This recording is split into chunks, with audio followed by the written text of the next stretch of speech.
at least 50% of what you're gonna present to your guests is you. Yeah. Right? Yeah.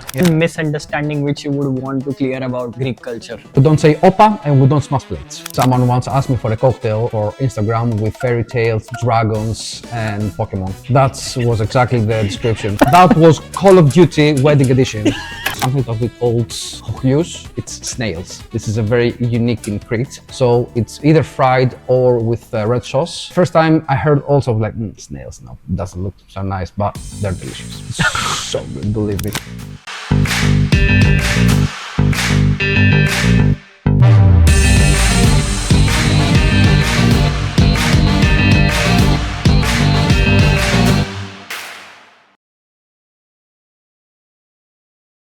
So, hello everybody. Right after every, as usual, hassle of getting things together and getting good people over here. Hello everybody. So, welcome back to the people watching us again, and hello and good morning from Salford, Manchester. Salford was a city before Manchester. So, we are there now. To the people listening to us for the first time, hello, my name is Siddhiraj, and I'll be coming back to that and everyone. So yes, in today's menu we have George Andriopoulos today. That's how you say it, right? Yeah. Greek surnames are very complicated, long. at least for Asian people. And that is it. In today's menu is a podcast around food, culture, and hospitality. So you have got 4 segments. You have got business journeys to understand the professional journeys of people, which will be over here today, and it will be a blend of food and culture as well. Well, we'll be talking and exploring more about Greek Filoxenia. That's correct, Filoxenia, yeah. And then we'll be exploring more of the professional side as well with George. And then you have got other one which is you have got also a thing called as quarter ke kisse, where there are drunk stories, what happened when people got high. Check out the last episode which we did with Andy. It's very interesting. You should check it as well. You'll enjoy it. And that is there. And let's get back. So that is it. If you are new, check that out. We are everywhere. We are on YouTube, Spotify, Amazon, Apple Podcast, Google Podcast, wherever you can find. Just Google the name in today's menu with Siddhiraj and you will find us. We are on Instagram as well. Things are getting funny on Instagram. You can check that out for all the updates and other things as well. That's one thing. And let's get back to George now. Right. So where he comes from, the land of Greek gods. Greece is such a nice Mediterranean country to be around. Santorini in India. Santorini is very famous in India in terms of tourism. I bet it is in Greeks as well. Yep. So Josh's journey professionally has been a prime example that life doesn't work in a linear way, professionally, personally. And then from Mediterranean Sea to coming to the English Channel, starting from bar work and being kind of a professor, he has one hell of a professional journey. Check his LinkedIn, man. You will understand. George Andriopoulos. And then Greek Filoxenia, Greek hospitality, events, bartending, molecular events in the sky, and then working around premium spirits. So nice spectrum, nice being into the substance. So that's interesting. Today we are gonna be unpacking his tales, his stories, and his experiences which he has to share. And to put it in a poetic manner, he has taken the soul of Mediterranean hospitality and woven it into the British fabric of fine dining, Greek bartending, and culture as well. That was it. From my side, how's the weather treating you in England? The weather today, to be honest with you, is quite actually nice. Yeah. The sun is not here all the We time. have another sunny day in England, and particularly in Salford, Manchester. That has been good. I bet Greek and Mediterranean has better weather, man. Depends on the time of the year, but yes, especially during the summer, we have a lot of sun, a lot of heat, and we enjoy the summer. But yeah, it's a bit different. But what you can do, you adapt. Yeah. And how is it different over there in Greece? Like in terms of everything, let's get like parents and everything, or like what? So things that they're a bit different from here. First of all, it's the weather, as you said. Yeah. During the winter is And good food. Yeah, the food especially. The winter has Man, Britain's food standards are here, man. Any food it seems is like better than England. a lot of different food cultures. Actually, they came to England and UK through the years. For example, Indian cuisine. Yeah. It's one of the most common places in UK. You have Italian, you have Greek, you have Thailand anymore.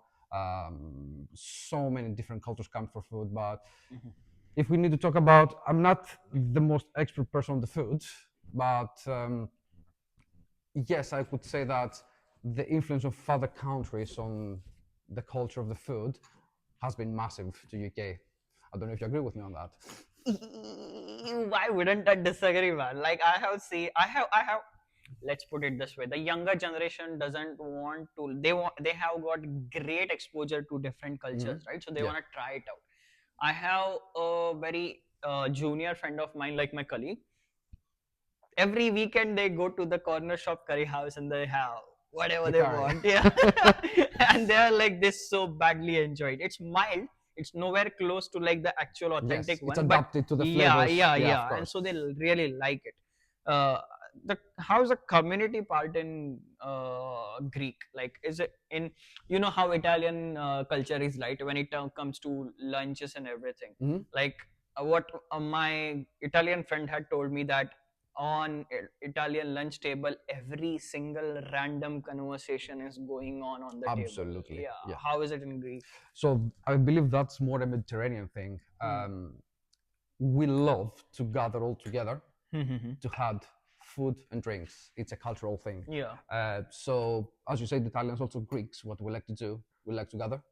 Maybe it's going to be on the park, maybe it's going to be in my house, maybe it's going to be in a restaurant, bar, tavern, doesn't matter. What we like to do, we like to gather all together, sit down, have food, but we love food. We want to have it plenty on the table and get drinks, and we are going to do that for hours. So we don't sit down to get drunk. We sit down to enjoy ourselves while drinking and eating. And I believe one of the secrets for us and the reason why we don't get drunk easily is because that we keep eating all the time. Oh yeah. There must be food on the table all the time. Yeah. And all that gathering is actually a cultural thing. Like we want to gather all together, start having fun. We can start talking about from politics, football, and we can end up with crazy stories or everything, or start popping up champagnes and dancing on the table. Doesn't matter. That's the beauty of that. It's unpredictable, and you need to do that for you and your friends to have fun and enjoy yourself. Oh, is Greek food spicy? Like, have you tasted the Indian spice levels? Yes. Okay, so no, it's not spicy. Okay. And imagine me, I'm not the biggest fan of spicy food. I'm adapted anymore. I like it mildly spicy. But in general, the Greek food, no, I wouldn't say it's spicy. The spices that we use, mostly it's pepper. You're gonna have a bit of chili, but not so much. We like more mild flavors, I would say. So it's very it only I got into light that when in India, right, when you go to certain places or like when you understand you know what, there is this one place which does the black spice chicken, like it's very different flavor. So my state, Maharashtra, so the mid part of Maharashtra, right? So if you put Maharashtra horizontally, right, the mid part of Maharashtra has that black spice.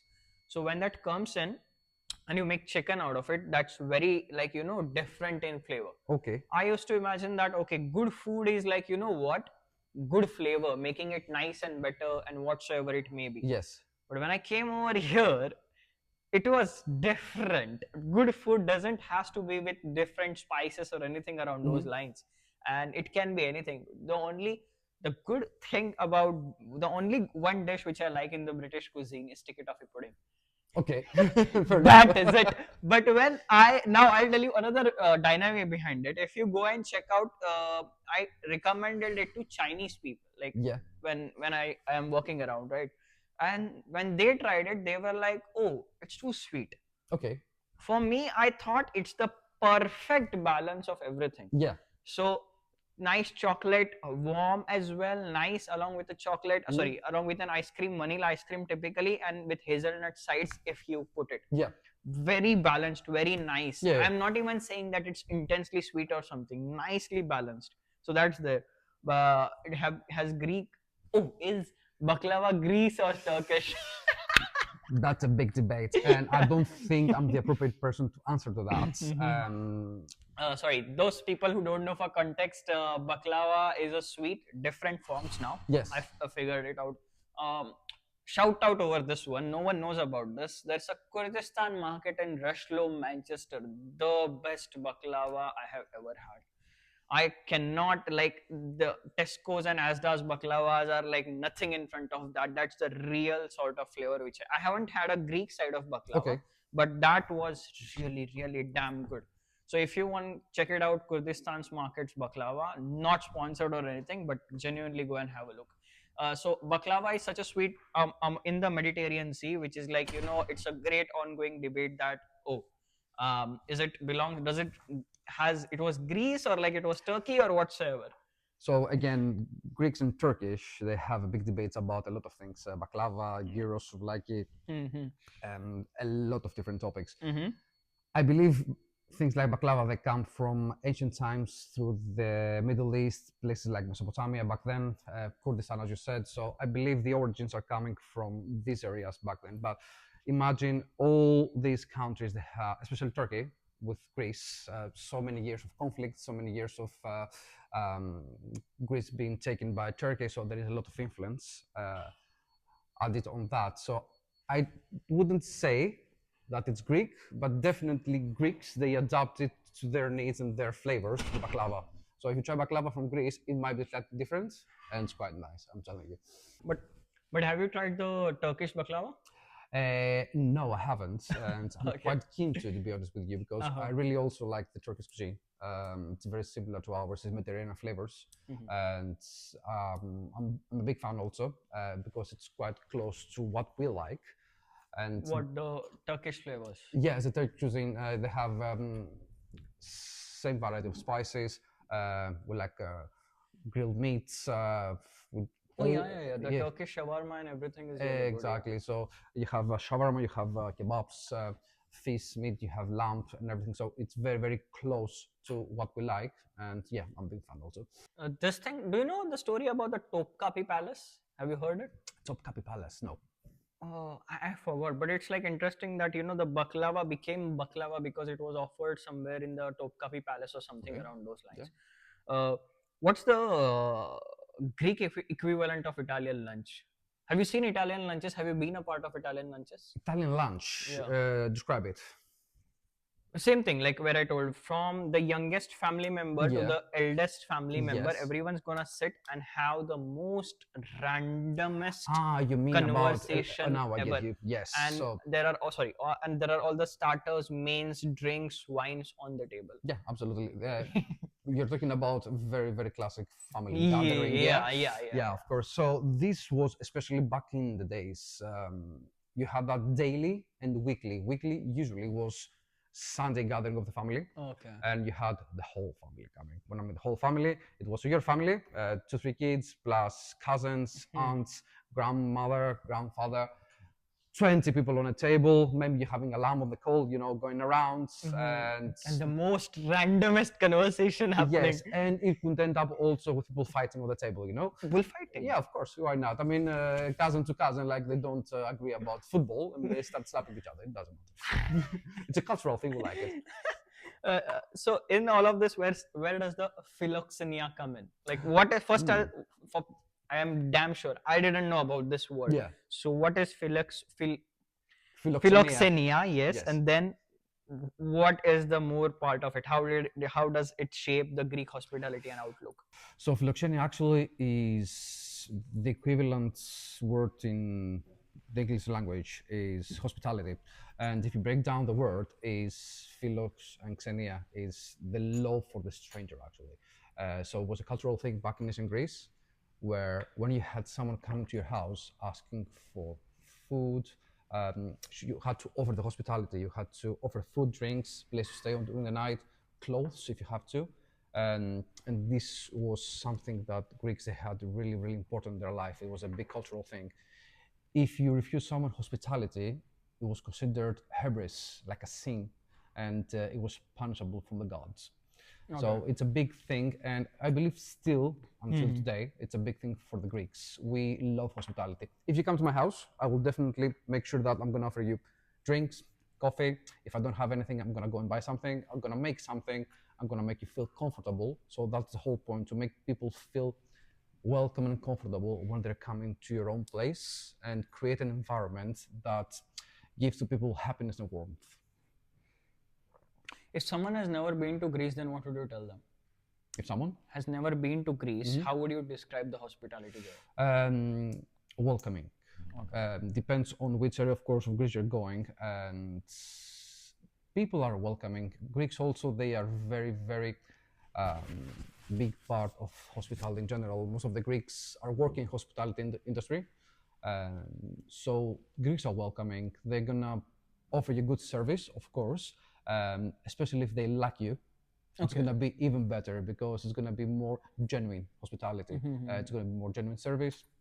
For example, back in my days in Greece, the people I really liked, they had a really good time with me. I was making good drink, I was making nice environments, and it's the whole interaction you have with them, like making fun, and just make sure you and them, you're gonna have a really, really good night. But tell me one thing. If suppose someone comes in and has anyone said this to you, that Greek food is bland? No. Okay. So No. how in terms of like flavors, what is it exact? Oh, by the way, you also said different parts of Greece as well. Yeah. Do you think Santorini is still doing well, or like apart from Santorini, which are the Greek things, like places which one can visit? Let's start from the food. So no, no one ever said that the Greek food is bland. Okay. And the reason is, Greek food has a lot of, we depend a lot on the raw materials and not so much on the blending of spices. We like the good quality of meat, good quality of vegetables, good quality of fruits, and then is the way that you treat them. And of course, we have a lot of spices that we use. Very popular spices in Greece are oregano, for example. Oregano. Olive oil, we use olive oil as water.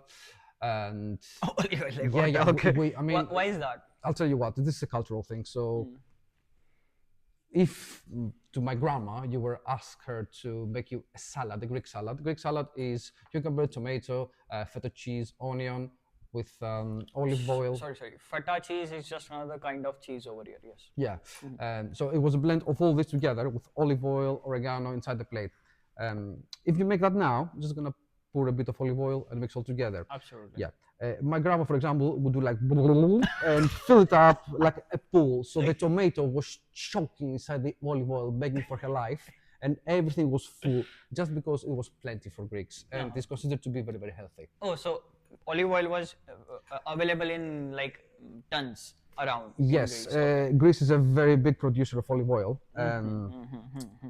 and they used to have a lot of lands back then to produce their own olive oil. So they had a lot. It was coming from the village straight also to the cities, and they love using a lot in everywhere.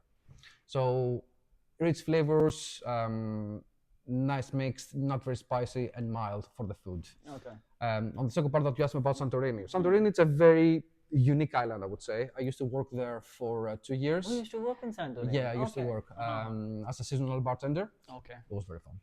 And now I'm going back every year. I have a house there, and I love the island. It's a very unique island on the side that the beauty is very unique. You've seen pictures from Santorini, I believe. Oh, yeah. Have you ever been there? No, not yet. You have to go. So the island, I would describe it as a croissant.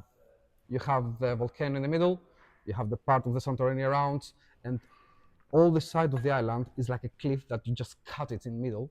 Okay. And it's huge cliffs, and everything is just on the top. The view is magical. The problem with the island, it's very touristic. Very, very touristic. So like, how is it a problem? it's packed. During the summer, if you go in August, the traffic is mental. The amount of people on the island is more than the island can handle sometimes.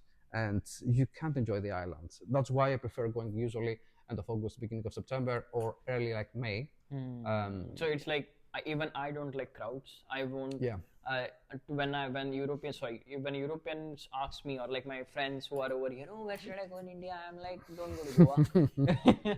Like, not that it's a bad place, but since it's now the ecosystem is built around Western people, right? Yeah.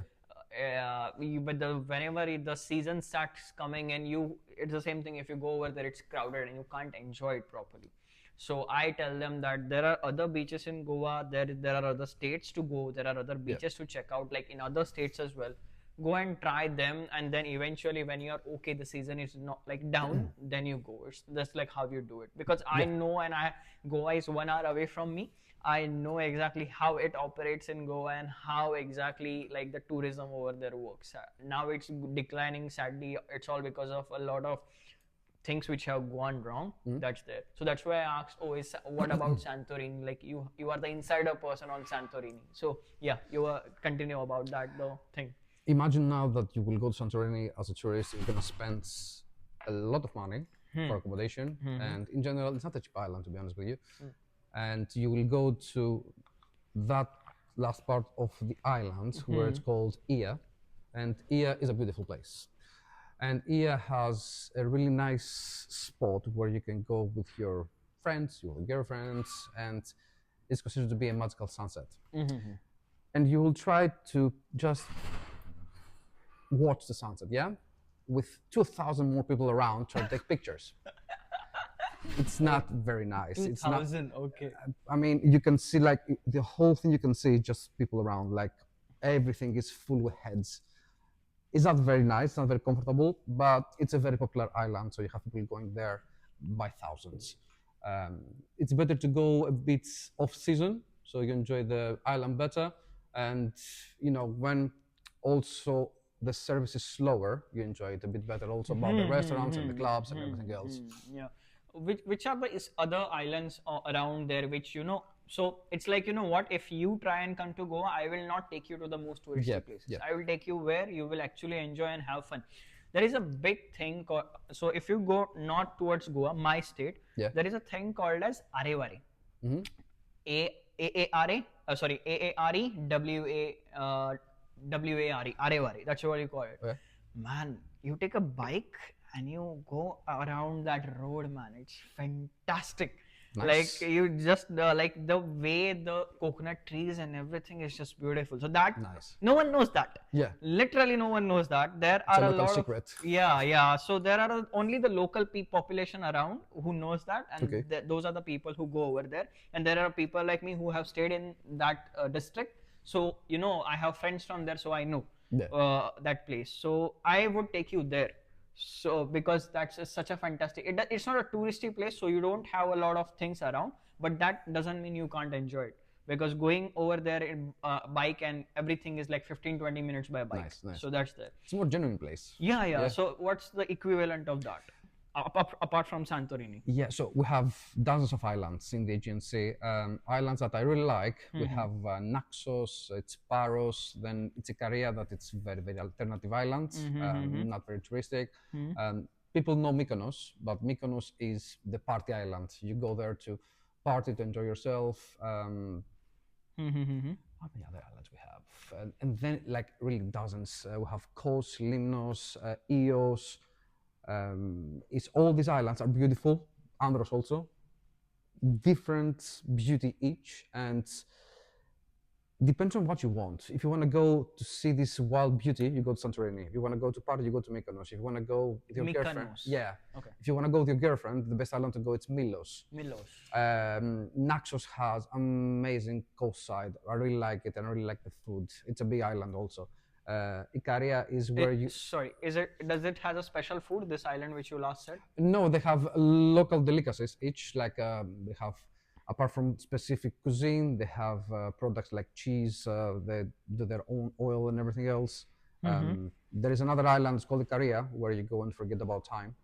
Time doesn't exist there. Yes, Ikaria. You go there and time doesn't exist anymore. I've been there twice in my life, and after a week I was like, I don't care about anything anymore. This place is beautiful. We're just chilling here. So Well, why did you buy a house in Santorini and not over there? it happened in Ikaria. Ikaria. It's a place that it was an alternative place back in the days. It wasn't touristic. It was mostly for people going there to do surfing and camping. Okay. Now it's a bit more mainstream, but a good friend of mine used to have a house there. So we went when we were younger for holidays. Literally, we used to go. George is not that old, but okay. No, not at all. Yeah. Depends on how you define old. And so it was a really good time. Like you were going to the beach after midday because usually everyone was sleeping in the morning. We were staying there until there was no light. Everything was dark, so we had to leave. We're going back, having a nap. We're going out for drinks at midnight. And that was the time actually the local market was opening to buy groceries and newspapers at midnight because the guy he was living for. Groceries and newspaper at Yeah, so midnight. we're going to that place buying cheese, bread, newspaper, and then we're going to the club straight ahead for drinks. It was such a nice place. Like time doesn't exist. People they don't care about it. It's so nice. Beautiful, man. And what if you divide Greece like in terms of regions, right? What is the different kinds of what do you say, cuisines, like specialty? For example, I'll tell you, in my state, right, it's more about different kinds of spices in terms of chicken. Yes. I'll tell you in terms of biryani. You know biryani, Yeah. everyone will understand biryani. So my side of biryani has different kinds of, there is a thing called as a different biryani side. If you go to the eastern side of India, that biryani has potatoes in it. If you go to the southern side, there is Hyderabadi biryani on its own special. Okay.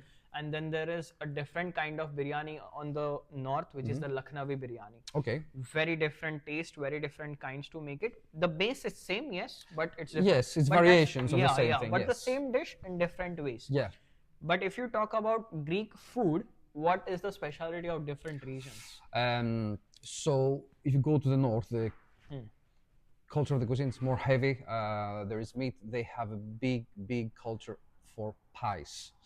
Different style of pies that we do here. So imagine if you go to Epirus, which is North Greece, they have this type of pies that it's like a big tray with very thick filo pastry, and they do things from spinach to cheese, minced meats, and all these different variances, cut to pieces, and it's delicious. And if you go to Crete, for example, Crete is on the south. Crete, yes. Crete, yeah. And if you've never been to Crete, I suggest you go. Crete is beautiful. It's a very big island. It's huge. You need at least 2 weeks to stay and go around. Sorry, Greek is not a different set of islands like Japan, all right? He's saying Yes. islands. We have a lot of islands. We Yeah, have the yeah. mainland, but then we have a lot of islands. Islands, yeah. It's just small islands, but Crete is a bigger island. Yeah. So Crete has a lot of variations of cuisine and very local things. Like they have a type of eggs with fat that is considered a superfood also. They do something that we call Chochlios. It's snails. This is a very unique in Crete. So it's either fried or with red sauce. I don't know if some people they hear about snails and like snails. They're weird, yeah. It feels weird. Yes, first time I heard also like snails. No, doesn't look so nice, but they're delicious. So good, believe me. And they have also a lot of different types of barbecues. For example, the Crete they have a type of barbecue about lamb, where they put lamb opposite to the fire, not on top of the fire, and it's called antikristo. And the way it is getting cooked and smoked quite slowly during the day. Oh. And it's delicious. I love lamb. Some people they don't like it. I love lamb. I am discovering another thing when I am learning to cook over here, right? Slow cooked lamb or slow cooked chicken, man. Yes. I didn't know that. Yes. I used to go like direct, put everything together, put the chicken and the meat together, and then cook it for some time and done. But I recently, it's me. I recently discovered like, how you cook slowly for 4 to 5 hours. Make the meat more tender. Yeah, more exactly. Juicy. Yeah, you chop all the flavors. What do you miss about Greek food then? Everything. England is such a country where it makes you miss everything about your own food, Everything, man. really. What I miss, so one of the things I'm missing is like, if I go out now, like I'm hungry 10 o'clock in the morning or 2 a.m. after midnight, I can find food everywhere, every corner. Same, man. Yes, that's one of the Same, things. man. 24/7, I can get food from every single place, and pastries, restaurants, souvlaki, everything. And because there's a lot of competition, people are trying to be good, and the food is good. Like, it's gonna be very rare that you're not gonna enjoy your food in Greece. So all day you can eat. That's the reason why you get weight also. Yeah, you can gain a lot of weight very fast if you go for holidays in Greece. One of the things that I miss is the quality of the food, the quality of the raw materials, vegetables, meats, and So it's nice. It's good, right? yes, yeah, it's good quality. And the whole gathering with my friends to go out, eat like animals, and have fun. But what are the major things which you miss about Greek food? The flavor mostly, the variety, also the fact that here I'm cooking a lot. I'm yet to taste George's food, but okay. I'll invite you for dinner one day. I'm cooking a lot, but one of the things is I can't source all the raw materials I would like to cook. So I'm trying to adapt to what I can find here on the market. It's good. It's just, again, if I'm bored and I want to get a takeaway, I don't know what to get anymore. Like, I'm quite same, man. limited options. I'm gonna go for a burger. I'm gonna go for Indian. I'm gonna go for Chinese food. In Greece, it would be straight ahead, souvlaki. Same. I can resonate with the fact of your 12, 1, 3, doesn't matter when, man. At least in cities like Mumbai or Pune. Pune is another city in my state, which is like the two big cities. And you take a bike or you take your whatever, go around over certain places, they are open. Yeah. You sit over there, have food, everything you want, and then carry on. Nothing matters. 24/7. Yeah, and Mumbai is like, it is known for Mumbai never sleeps is what the cultural thing is. Yeah. So you will get everything from a thing called, I don't know if you know this or not, called as a vada pav. Vada pav is like Bombay potatoes. Have you heard of it? Okay, so Bombay potatoes between a bun. Okay. Like this, I will be getting backlash for explaining you in that way. That's for your understanding. Yes, From that thing to biryani, you get every single thing anywhere in those two cities, like anytime, man. Yeah. Any 2 to 3 dishes which you miss the most? And sorry, on the other hand, even when I want to order a takeaway or something, right? Nothing, man. And the problem is that it's not I don't enjoy Greek food, but I'm damn sure, again, if you see Greek food over here and the Greek food in Greece, it's different. Yes, and on top of that, what I think is like, okay, Greek food is like, I wouldn't say bland, but it's very mild for me. So I'm like, okay, no, I don't want to go for something mild. I want something intense. And the most intense burger which I found was from, not sponsored, Wingstop, where now they go to a certain level where, okay, you literally have, you get the spiciness. Yeah, the similar kind where your mouth is burning. Yeah. That's the only sensation which I got. And then there is another place which has come up now recently. I'm not going to name them because it's quite relatively new. And they make you sign.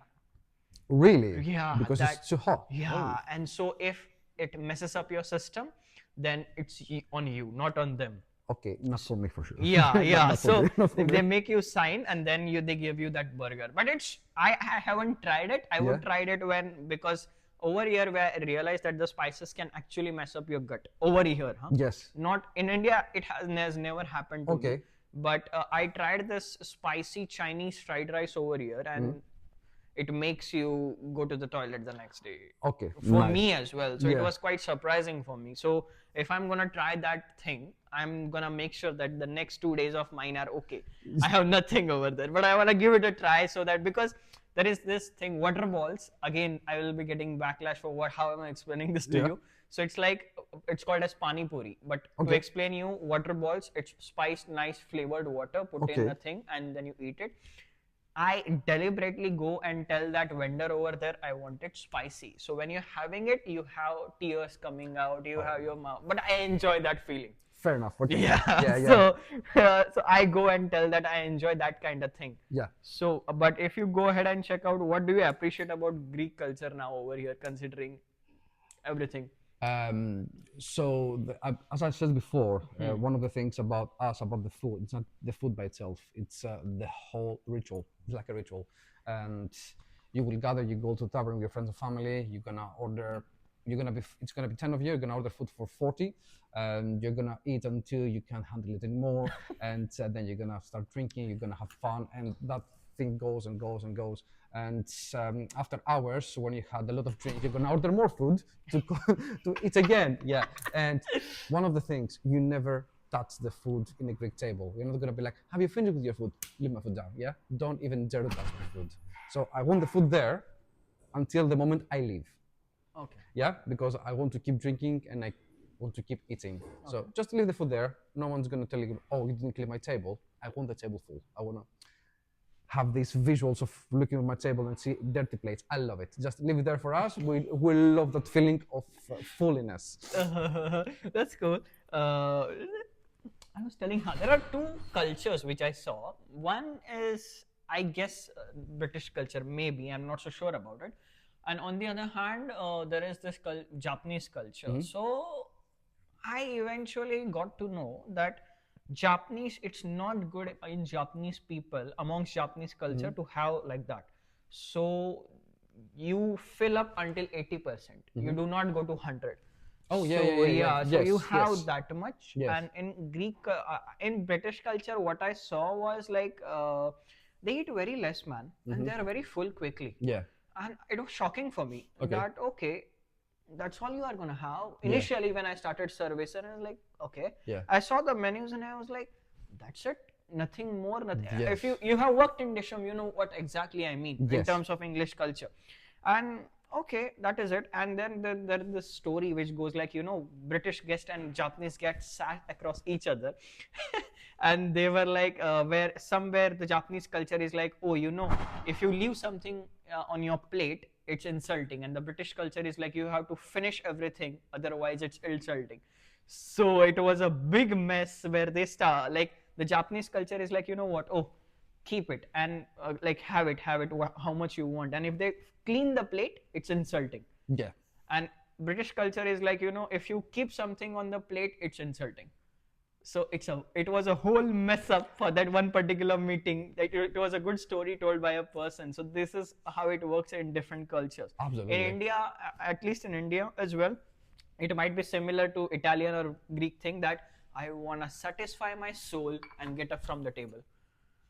I tell you, when I go back and I tell my friend, no, I don't want to go to this Thai curry and everything. I want to go and satisfy myself with a nice plate filled with different kinds of, those are not curries, but different kinds of items, along with maybe a naan or something, along with a rice and different things to have. That satisfies your soul. I know what you mean. Yeah, I know what you exactly. mean. What's a proud to be a Greek moment for you? A proud Greek moment. Yeah. Phew. Are we talking about specific moments or in general pride about being a Greek? Both. Answer both. Both answerable. I don't know. I'm very proud for the culture of the Greeks and their very, very long history comes from the ancient years, all this culture, everything. And as a Greek, I like the fact that how welcoming we are to other people. Specifically, I'm going to talk about myself.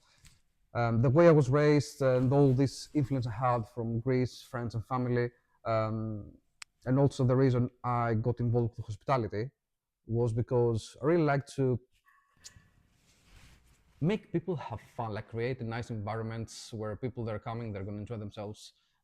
You're going to be the host, so you need to be fun, you need to be giving, and the whole experience is to be every time a bit customized and unique. So that's one of the things that I quite like. Offer to people something that is going to make them happy. Even when I start being a bartender, one of the things that I loved, you're going to come and ask me to make you a drink. I'm going to make you the drink. I was just waiting for you to take the first sip. So I would love to see your reaction. So instantly I knew if you like it or not. And when I saw people making that reaction, oh, that's nice, you know. Yeah. One misunderstanding which you would want to clear about Greek culture. We don't say opa, and we don't smash plates. That these are the two things. So that's a very big stereotype about Greeks, that the Greeks, they still dance around and say opa opa. We don't do that anymore. And the smashing plates, yes, it used to be a thing during 80s and 90s in the Greek bouzoukia. Bouzoukia was a place where Greeks were going to listen to live music, have fun, spend loads of money, and smashing plates. We don't do that anymore. So these are Those the might be elites doing that. huh? Those might be the elites doing that for sure. Yeah. Now, if you go to Greek places outside of Greece, even in Manchester, London, there are places that they just smash plates, but it's mostly touristic to attract other people. We don't like to do that anymore, to be honest. We can start smashing things, we're happy, but we don't do plates. What's the one thing you want, like the about Greek hospitality? Is there something which is misunderstood? Misunderstood about Greek hospitality? I don't think so. I don't think there is something that is misunderstood about us, because usually people, when they're coming to Greece, they're having a good time. The whole culture about food, about drinks, about the way that we treat people, the way that we offer the service, I think it's something that most of the people, they enjoy. So I don't think there's something people misunderstand. Don't know if you have anything in mind. No, I'm not very highly acquainted to Greek culture. All I know is Athens and Santorini. Yeah. The one thing that people sometimes misunderstand about hospitality is, especially if you come to Greece and you're rude to someone who's going to It's serve you. everywhere. It's Yes, everywhere. we don't appreciate that Yeah, at all. And Greeks are not people who are going to just take it. So Yeah. they're going to respond. They're not going to offend you, but they're going to put you the limits. Like, listen, I'm here to offer you Everything what I you have to want, offer. I'm going to yeah. offer you everything, but I'm not your servant. I'm here to offer you a service. Yeah. So it's one of the things that I always try to explain to people, like, be kind with your server, be kind with the person that serves you. Yeah. Like, every time I'm going to a restaurant, like, say thank you. Yeah, smile to the person who's serving you. Yeah. Maybe he's going to be there for 12 hours having a Yeah. really bad Yeah, day yeah. and still have to smile to you. So just be kind with people. They're here also to offer you a service. It's nice. And for me, the way that people treat to a server or a bartender is a sign of how civilized you are, a sign of culture. I'll tell you another two sides to it, right? Now the young Indian side is like very understanding about it, but this is something I would use this my platform, and I will be vocal more about it, where it's very bad in a sense where I don't know, as a nationality I should be worried about it, or I should be caring about it, where Europeans or a lot of hospitality this thing cultures do not like a lot of luckily they are not stereotyped yet, but do not like Indian guests, because I know about this, because I am inside hospitality. Okay. I know, I talk to a lot of people and I see it firsthand as well at times why they do not like Indian girls. There is a super duper entitlement Okay. in some Indian guests. Yes. So luckily I have been working at such a place where it's a luxury, and well, people come in are like who are super sensible. Okay. But in that as well, there are 30% people who are like not so very acquainted with the civilized manner, and I feel that it is something which is needed to be understood. Indian people which I have seen, they think that Western hospitality is very rude. No, it's not. I eventually understood how the dynamics work, and then because a lot of things are there, and then there is one thing. I'll tell you an example where this is all changing, where there was I have a British colleague who works for a great airlines over here, and he was doing service, and then there was this young girl and her mother, and man, he tells me a lot of bad things which I'm like, I go like, I'm so sorry, Paul, you had to experience that. So he told me one incident where they will uh, orange juice. And now I realize how wrong it is. Yeah. And then the girl goes to her like, oh no, let me translate it for you. And then my colleague goes like, oh no, I understood what she said. And then no, can I please get an orange juice? Thank you. It's the approach. Yeah. And then they both laughed. but you realize and then understand that what's the difference. Yeah. You understand this only when you go outside of India, because the Indian hospitality on the other side is still somewhere evolving in this terms. Okay. So, and now you are when there are a lot of reels from a lot of five-star hotels coming in, the staff also talk about it that, oh, which people do you like? Oh, Mumbai people are very good. Mm-hmm. Oh, the Delhi people are very rude. That's what I saw a reel yesterday. Oh no, they are very not so very properly speaking, and they feel entitled. You see the difference. That's where you understand, and I am more than happy to address this because I want this to change. You want the certain countries hospitality people, when they come in, you should be fond of them. Oh, Europeans, Indian hospitality enjoys Europeans coming in and having fun in Indian hospitality. And of course, every single Indian or like who I know wants Europeans to come in and enjoy the Indian culture. It's not only the best thing which I like to tell, it's not only about curries. No, like there is a lot of other things which goes on, but just because of the media and stuff, that's all what Europeans know. Mm. So that's not even their fault, because considering the options which are high available, I won't go and check, oh, does Indian culture only have curries? So that's there. But now tell me one thing, how did you fall into and tumble into bartending? So yeah, bartending. I started working in hospitality when I was, I think, 17. So my first job was as a server in a wedding. 17, right? Yeah, I think I was 17 back then. And a friend of mine, he told. So back then in Greece, it was a bit tough with the economy, and every job I could get, I was just taking it. And a friend of mine, he told me like, oh, my friend is looking for servers for weddings. I'm like, yeah, if you pay well, I'm coming, of course, yeah. Do you know how to do it? Of course I do. It doesn't matter if you don't know, of course I do. And that's how I got involved in hospitality and started working for events and weddings. Slowly, I progressed and I became a manager actually for weddings and events. You were a manager at 21, right? I was a manager for events when I was 21. Yes. Could you tell me your first? Could you please tell me your professional timeline until here, roughly? Professional Yeah, timeline? so I saw your LinkedIn, man. There are 9, 10 places you have worked for, and that was like very interesting.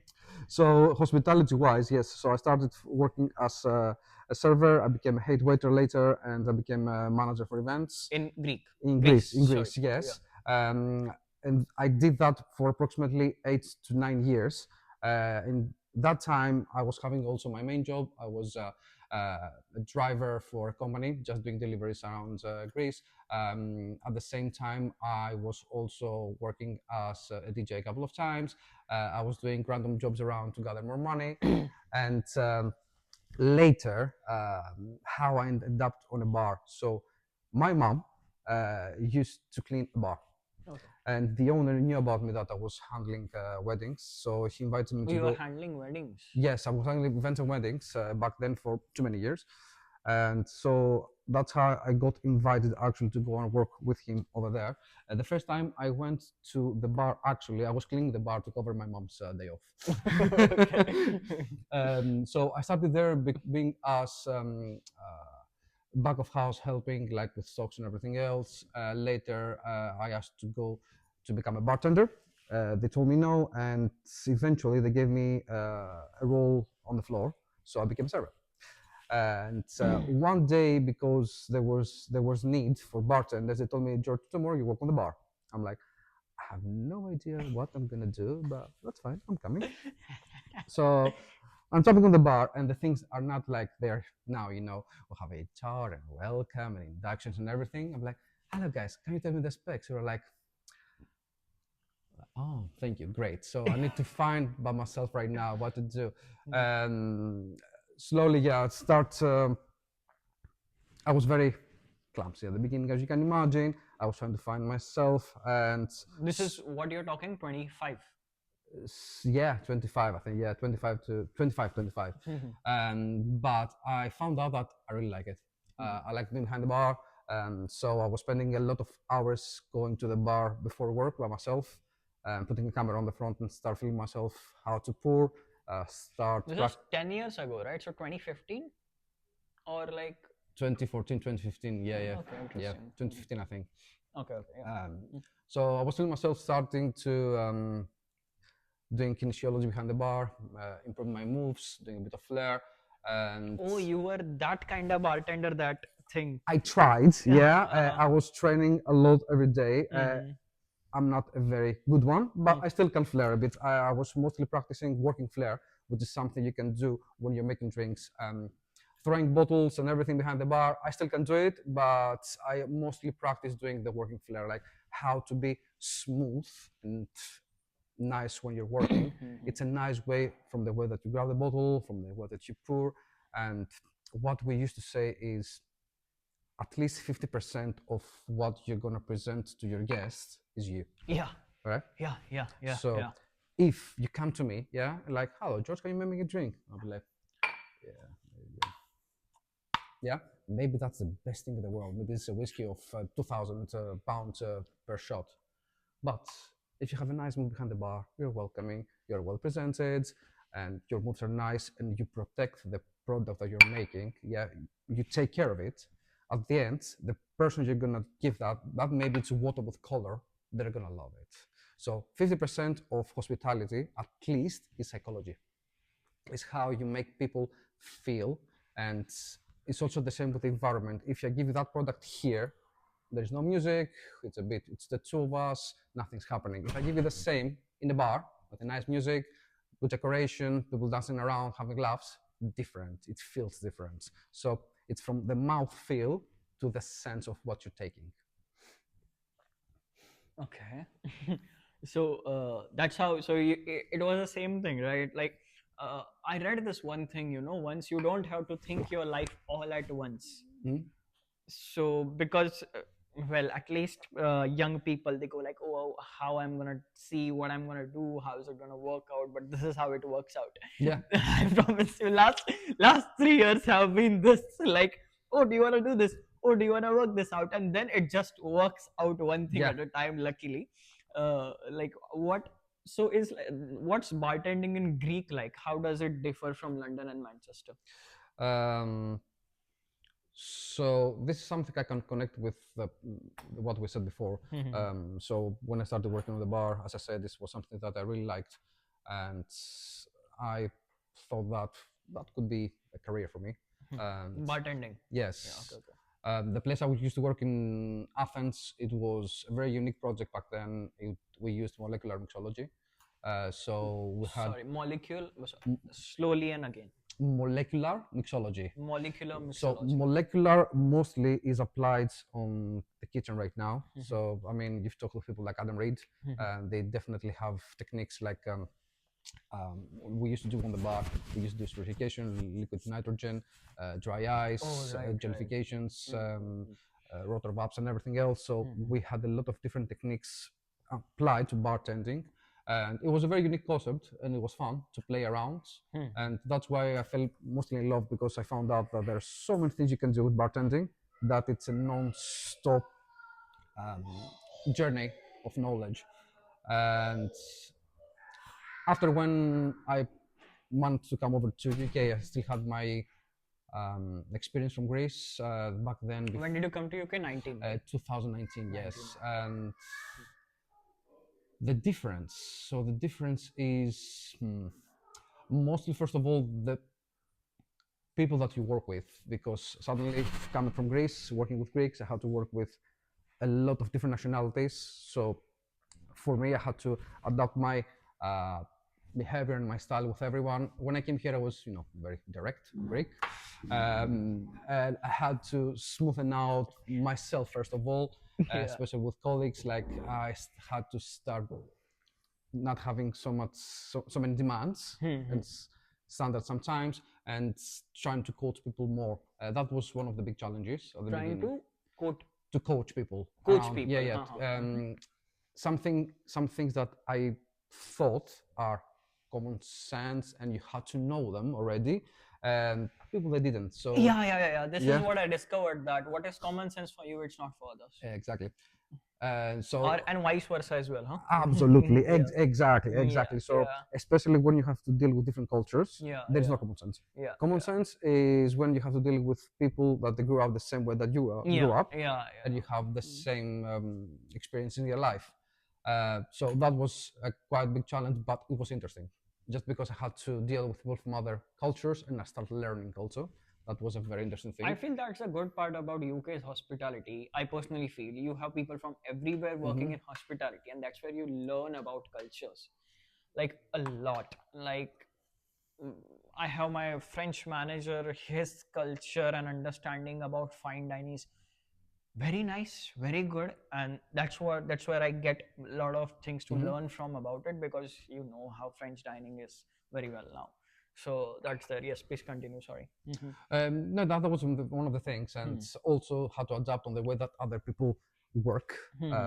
Because the way I work was fast and efficient, and I couldn't have people next to me slow me down, and that was a challenge for me. I had to adapt on that. I'm like, be quiet, be calm, yeah. Breathe in, breathe out, smile and wave. Everything's gonna be fine. So Yeah. just don't get angry. Just understand and coach around people. Remember, do you remember your first shift during in bartending? Mm, How yes, was it? I told you it was. No, wait. So my first shift behind the bar was on a wedding, not Okay. on the bar, on the molecular mixology bar I used to work, Uh-huh. and because back then I was a waiter, and the manager said like, "We need a bartender. We don't have anyone." I was like, "Hello, hello. Do you know how to?" I'm the best. I know everything. But it was easy just because I had to serve spirit mixers, beers, and wines. We didn't use jiggers back then. Because if during the 90s and 2000s a Greek person would see a jigger on his drink, be like, "What's that? Come on, just pour it, yeah, to the top." Yeah. Yeah, just you know how it works. So that was my first shift. It was fun, and I just remember also my first shift behind the Naxos cocktail bar. That was stressful. Okay. You said you had to learn about adapting to different cultures, less demand and everything. What was your first real lesson, and what was your first mess up or something around those lines?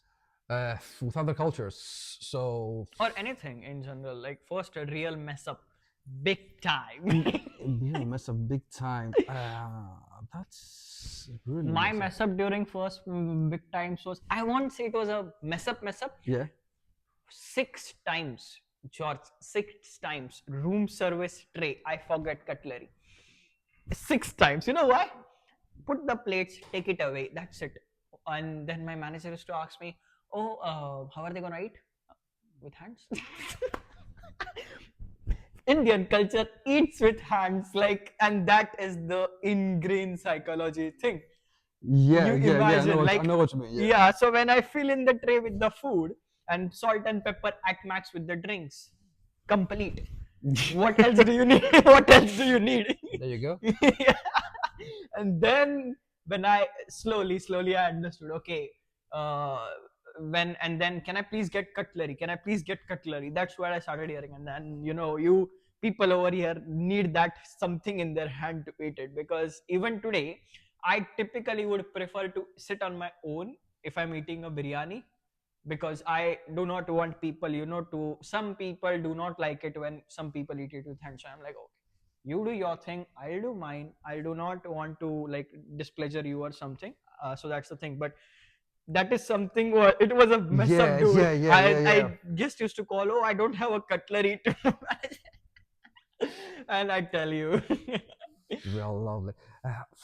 I can't remember something. I mean, I can tell you like small things that happened all the time because we all mess up, but something like very significant. I don't think so. I mean, one of the things that they confused me at the beginning when I came to UK. So I was working in a big Indian restaurant back then, and one of the things that took me a bit of time to understand was the difference between halal food Okay. and non-halal food, because we didn't have that in Greece. So at the beginning, I was like, "Sorry, what's halal one?" They told me like, "You need to know that it's very important for Muslim people." Like, okay, we're really sorry about that.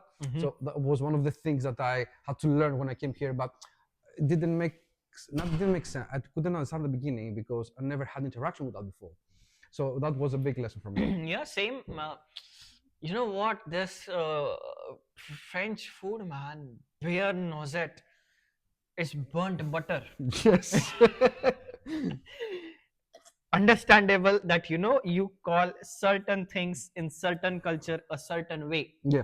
but man, in Indian pop culture, if you serve something like this, they are gonna go like, what the hell is this nonsense? Like, it's not a disrespect to culture or something. Yes, French food is like way more sophisticated, way more written and organized is what you Yeah, call it. absolutely, of course. But it's not for someone like me. You have said Dishoom, you know how it is, like how Indian food is, and it would make no sense at all in terms of French culture. Tender stem broccoli is a thing over here, and if you serve it to a normal Indian guy, he would go like, what is this boiled vegetable? And then what's the craziest request you have had from a guest? Someone once asked me for a cocktail for Instagram with fairy tales, dragons, and Pokémon. That was exactly the description. I was like, Fairy tales, Pokemon, what? yeah. So it was a guy like, well, like, hello, what can I do for you? Like, I would like a cocktail. I was like, okay, what cocktail? I don't care. Something for Instagram. I just want to have dragons, fairy tales, and Pokemons around. Okay. And as I said, yes, no problem. Okay, Yeah, you did that. absolutely. Yeah, I did that. Where was this? That was Grace, the molecular bar that I used to work. Okay. The cocktail bar. So we used to have things like spherification, dry ice. So some of the drinks were very impressive. So we just made something that had very impressive Pokemon things. dragons. Crazy, dude. Yeah, he got me out of guard for 2 seconds, but I was like, yeah, no problem. No, you worry, we can do that for you. Most unforgettable night. More forgiven? Most unforgettable night. Sorry. Night. Good or bad? Both. What's the bad one? Bad one. I had a couple of shifts in places. I'm not going to say any names, but I have shifts in places where I was so deep in shit that literally we were fighting for our lives. But we always managed. That's the point. Like, you think that let it burn, but at the end of the night we managed. So yes, it was a couple of times in places that out of nowhere you had, instead of 10 people, 10 guests, you had the thousands, and instead of 20 bartenders, you had 4, and you just had to fight for your life. But it was fun if you have a good team. It's fun, yeah. Yeah. The better the coordination, the better the understanding. It's always Yes. good. Doesn't matter if it's 2,000 guests. My opinion, my experience. For me, it's all about the team. Yeah. It's Same. all about the team. If you have a good team, you can handle everything. Everything. If you have a good team, even if you have 2, 3, or 4 people, you can make it. I personally feel it's the coordination. If Yeah. if the coordination and the everything is like very smooth, I don't think there is a problem handling guests in general. It's a coordination, and also the people between them. They need to be able to communicate, but communicate in a way that it's smooth. Yeah. For us, for example, Greek culture, bartenders, less talking, more working. So we don't need to talk. We just look at each other and we know what's happening. Okay. That was one of the things that I really loved back in the days. In the bars that we used to work, especially people that we used to work together for a long time, we didn't need to talk anymore. We're just having fun, like working hard, having fun, no need to talk. And I experienced that here in UK a few times with a couple of people that I managed to bond, and we're also good friends still.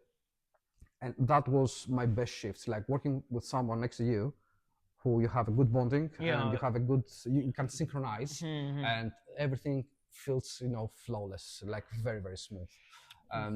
The bad night, yeah. Sorry. The bad night, the bad night, the bad nights. Bad nights.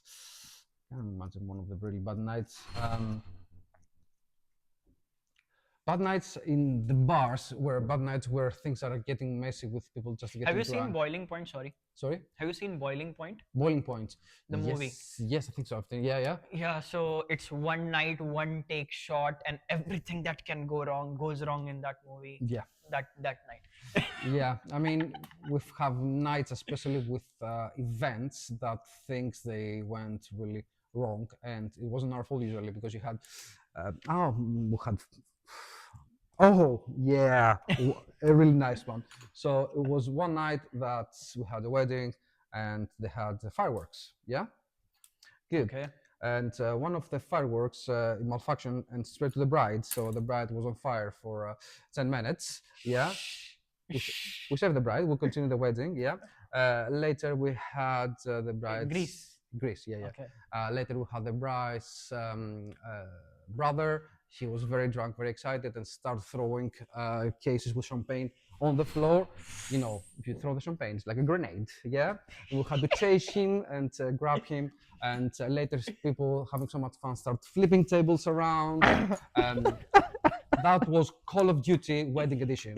I mean, it was a war zone. Call of Duty Wedding Edition. Yeah, and we were just trying to manage this mayhem. And at the end, they told us like, "Guys, thank you. Had a great night." I'm like, "Yeah, dude, you destroyed everything here. You had a great night." What's your guilty pleasure drink? Guilty pleasure drink. Drink. Oh, guilty pleasure drink. Ah, I got to know eventually over here. Gordon's Pink is made for ladies. do you like it? Typically. So you know what? I still don't drink very heavily. So before I came here, or like last 1 year, even if everyone is drinking on the table, I am the guy with orange juice or water. Okay. Typically. Yeah, yeah. But because I want to stay in control, because I know my tolerance very well. So now it was like recently in a staff party we were there, and oh yeah, we got 5 coupons to like have fun. Yeah. Get a drink free. Yeah, yeah, yeah. And so I was like, let's give it a try. I went to the bartender. See, I like something on the sweeter side. I hate Negroni. Okay. Even today. Shame on you. So yeah, so I'm like, I know it's a good drink, but not for me for sure. It's So not I'm- for everyone. Yeah, exactly. So I told like I want something sweet, but I want to enjoy it as well. So the bartender pour pink gin Mm-hmm. and Indian tonic, and Okay. then I had it and I really enjoyed it. Fair enough. So yeah, I still have pink gin now, but now I don't enjoy it the way I enjoyed it for the first time. Yes. But I'm still a gin and tonic person. Okay. So I like a typical English person. Fair enough. Fair So enough. Fair pink enough. gin, but when I tell people pink gin, they are like, Yeah. I don't judge. I mean, it's a matter of taste. People like things the way they like it. So yeah. imagine back in the days, we used to say that if you ask me for a very expensive whiskey with Coke, I'm not gonna serve that to you. That was the thing for Greek bartenders. You're coming as like, oh, what's your best rum? Macallan with Coke. Yeah, for example, they were coming on the bar. Oh, what's your best whiskey? Like, let's say the one on the shelf. Okay, with Coke, please. And we're like, no, I'm not gonna do that. Sorry. And I have one good story from a restaurant. So we had a guest came and asked for Louis XIII. Do you know Louis XIII? One of the most expensive cognacs with Diet Coke on the side. It's a cognac. What? Yes. Listress. Louis XIII. Litres. Yes, Okay. it's one of the biggest brands and a very expensive cognac, which is a big thing. It costs 125 pounds per single shot, if I remember correct the price right now. And they asked it for with Diet Coke. Yes, if you like to have it with Diet Coke, you can have it. Yes, you're gonna ruin it, but it's the way you like it. So we are gonna do it for you. It's a matter of taste. So guilty pleasure. Whatever you like to drink, just drink it your way. If you want to get the most expensive whiskey and put aside Diet Coke, it's not my problem anymore. Yeah, you're gonna pay for it. I wouldn't do that, but you're more than welcome to do it. What? There was this. I checked recently Yamazaki, dude, and man, one like I love Yamazaki. yeah, dude, love it's so Yamazaki. excellent. I am so fascinated now. I'm so surprised the way Japanese people make their spirits. Rokujin is one of my favorites, dude. Yes. Like if I would like to have a collection, I would want Rokujin over there.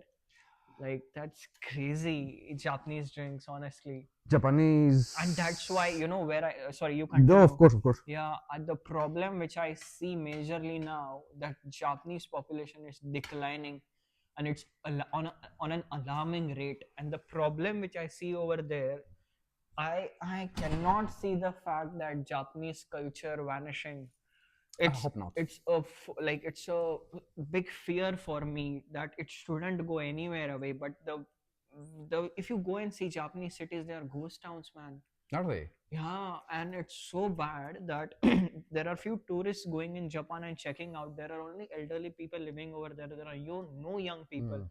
and I feel very sad to tell you this. And when you see these fascinating things, man, India and Japan's partnership in terms of a lot of tech and everything is fantastic, dude. Mm. I know. Like, I'm sorry, and the last thing is like the spirits, I agree with you on that. elegant sophistication in the simplest manner is Japanese drinks, I like totally agree with spirits. that. Yeah. Like, yeah, please say, you were saying. Um, Yeah. I'm a big admirer of the Mm. Japanese culture. Yeah. From their history, their war history, their cultures, their traditions, and we end up to how they produce spirits. Yeah. The balance that they bring to the spirits is unbelievable. Yeah. I used to like Irish and Scotch whiskey. I was a big fan. Mm. When I met Japanese whiskey culture, it blew my mind. And as you said, you have Yamazaki, you have Hibiki, you have Hakusu, you have so many different whiskies. And the thing is that the whole history of the Japanese whiskies is just the last 60, 70 years. It's not like way before like the Scottish. But what they brought, the whole elegance they have on their spirits is unbelievable. They have so many flavors, complexity, and the word that describes it is elegance and balance. For me, balance is everything. And one more, precision. Yes, yeah, precision on the techniques. That's what brings balance, actually, and all this smoothness and elegance. But is a reflection of the Japanese culture, the balance. Like they have all these ends entrapped and all these small things from the water they use, the way that they treat the product, and even the packaging and everything else. It's beautiful. It's beautiful. I love it. And you know what? So when I work, right, I put on Japanese this thing. You know what you call it? The music. I Yeah. don't the 1 hour, 2 hours Mhm. musics.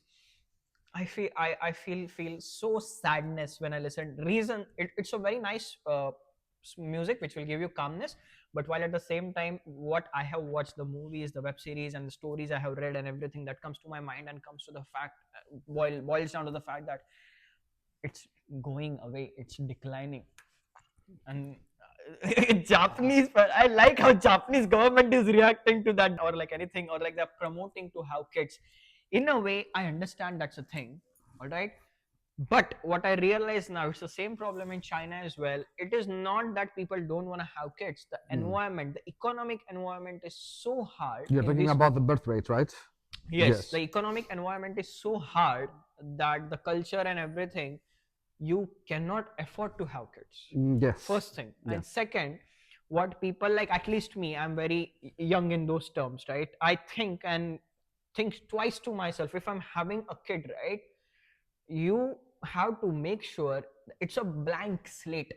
Mm-hmm. Okay, whatever you do, whatever you say is gonna be imbibed on that slate. Yeah, absolutely. So I have that understanding and very well awareness. Yeah. So if I'm a parent, I need to be damn responsible.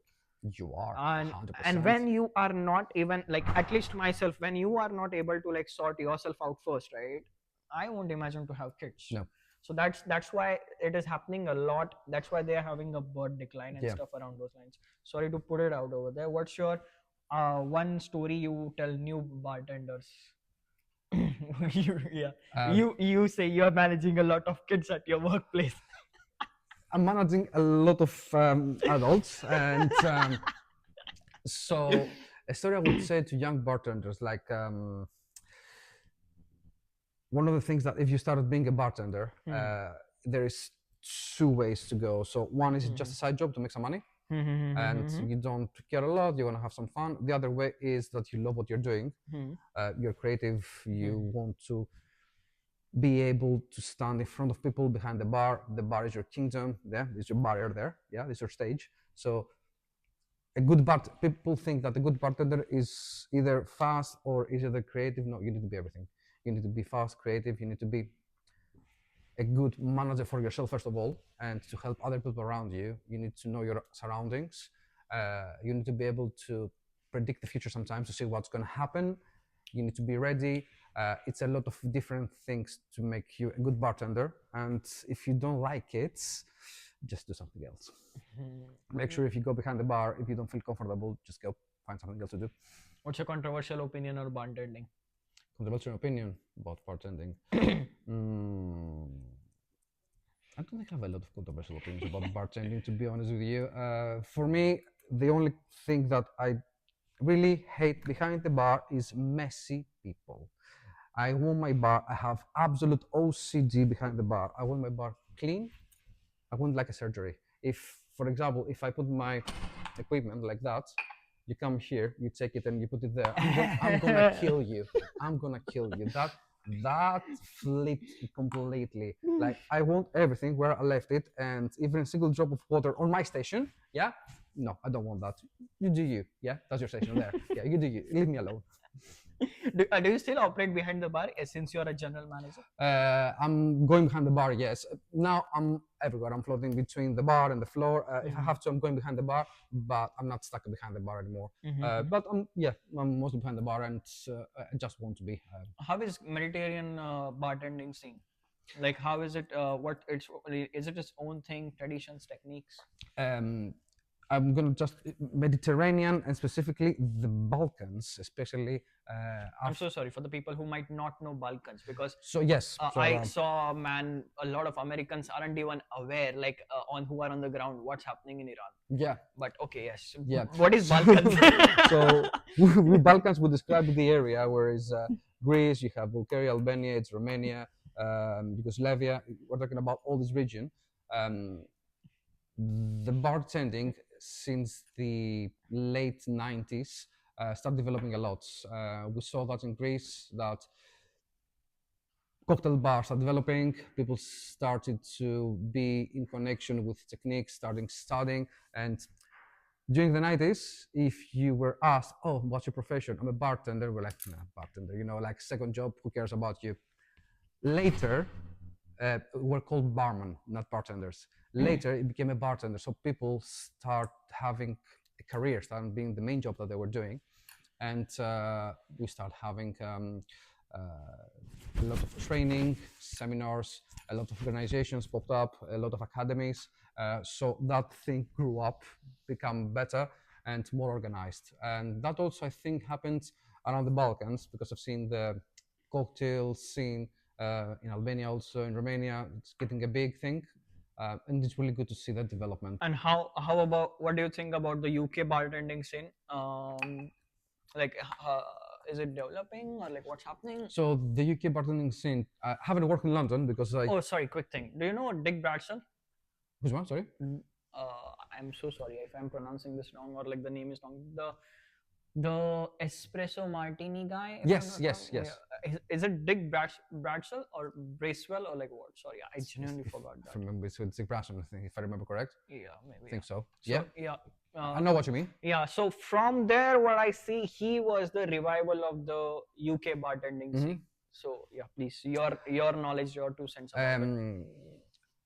The bartending scene in the UK was quite popular during the 90s also, that even from before. It was the main scene, like you had the United States and UK. Oh, yeah. The very big scenes about the bartending during the days. And I managed to experience the bartending in UK since 2019 until today. And we have really, really good bars also in Manchester. You have a lot of good bars in London also. I would like to point out Project Halcyon and Atlas. Halcyon. Halcyon and Atlas. Yeah, my opinion. I don't know about yours. Halcyon was my favorite bar, and I was very sad that they shut down, to be honest. No, they're operating. Oh, they shut down? Yes, you didn't know? What? Oh, I'm sorry. I'm sorry you heard that from me. Yes. Shit, Project Halcyon shut down. Yes. What the hell, dude? And I was very sad because it was one of my favorite bars. Speakeasy bar, the whole environment, the whole setup, the whole style, the cocktails and the service was excellent. And they shut down, I think, in February, if I remember correct. Okay. Oh, so I went. You know what? I went and checked. I wanted to meet the owners, so I went down and checked. and I was like, why are they closed? I checked out the Instagram, nothing over there. Yeah. Like everything is operational. I thought, maybe something might have happened and that day they might have been closed. I was like, okay, I'll go sometime over there, check things with them, and I'm hearing this from you, Yes. man. Shit, man. Unfortunately, Yeah, they shut down. It was one of my favorite bars in Manchester. it was a hidden gem, man. Yes, Yeah.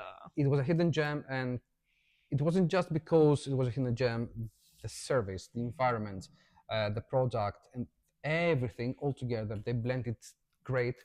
They made me feel welcome. That's what I like from hospitality. I was going there and I was feeling like, take my money. Yeah, here I'm coming to spend money and have some fun. It was a great place. Unfortunately, we don't have it anymore. How have you seen that bartending has been evolved since you said from barman to bartender, and then yeah. The transition to go from bartender to manager, especially, it's a very hard transition. Just because you need to shift your mentality. When you're a bartender, you just care only about what you're doing there, and then to switch back to manager, you manage everything.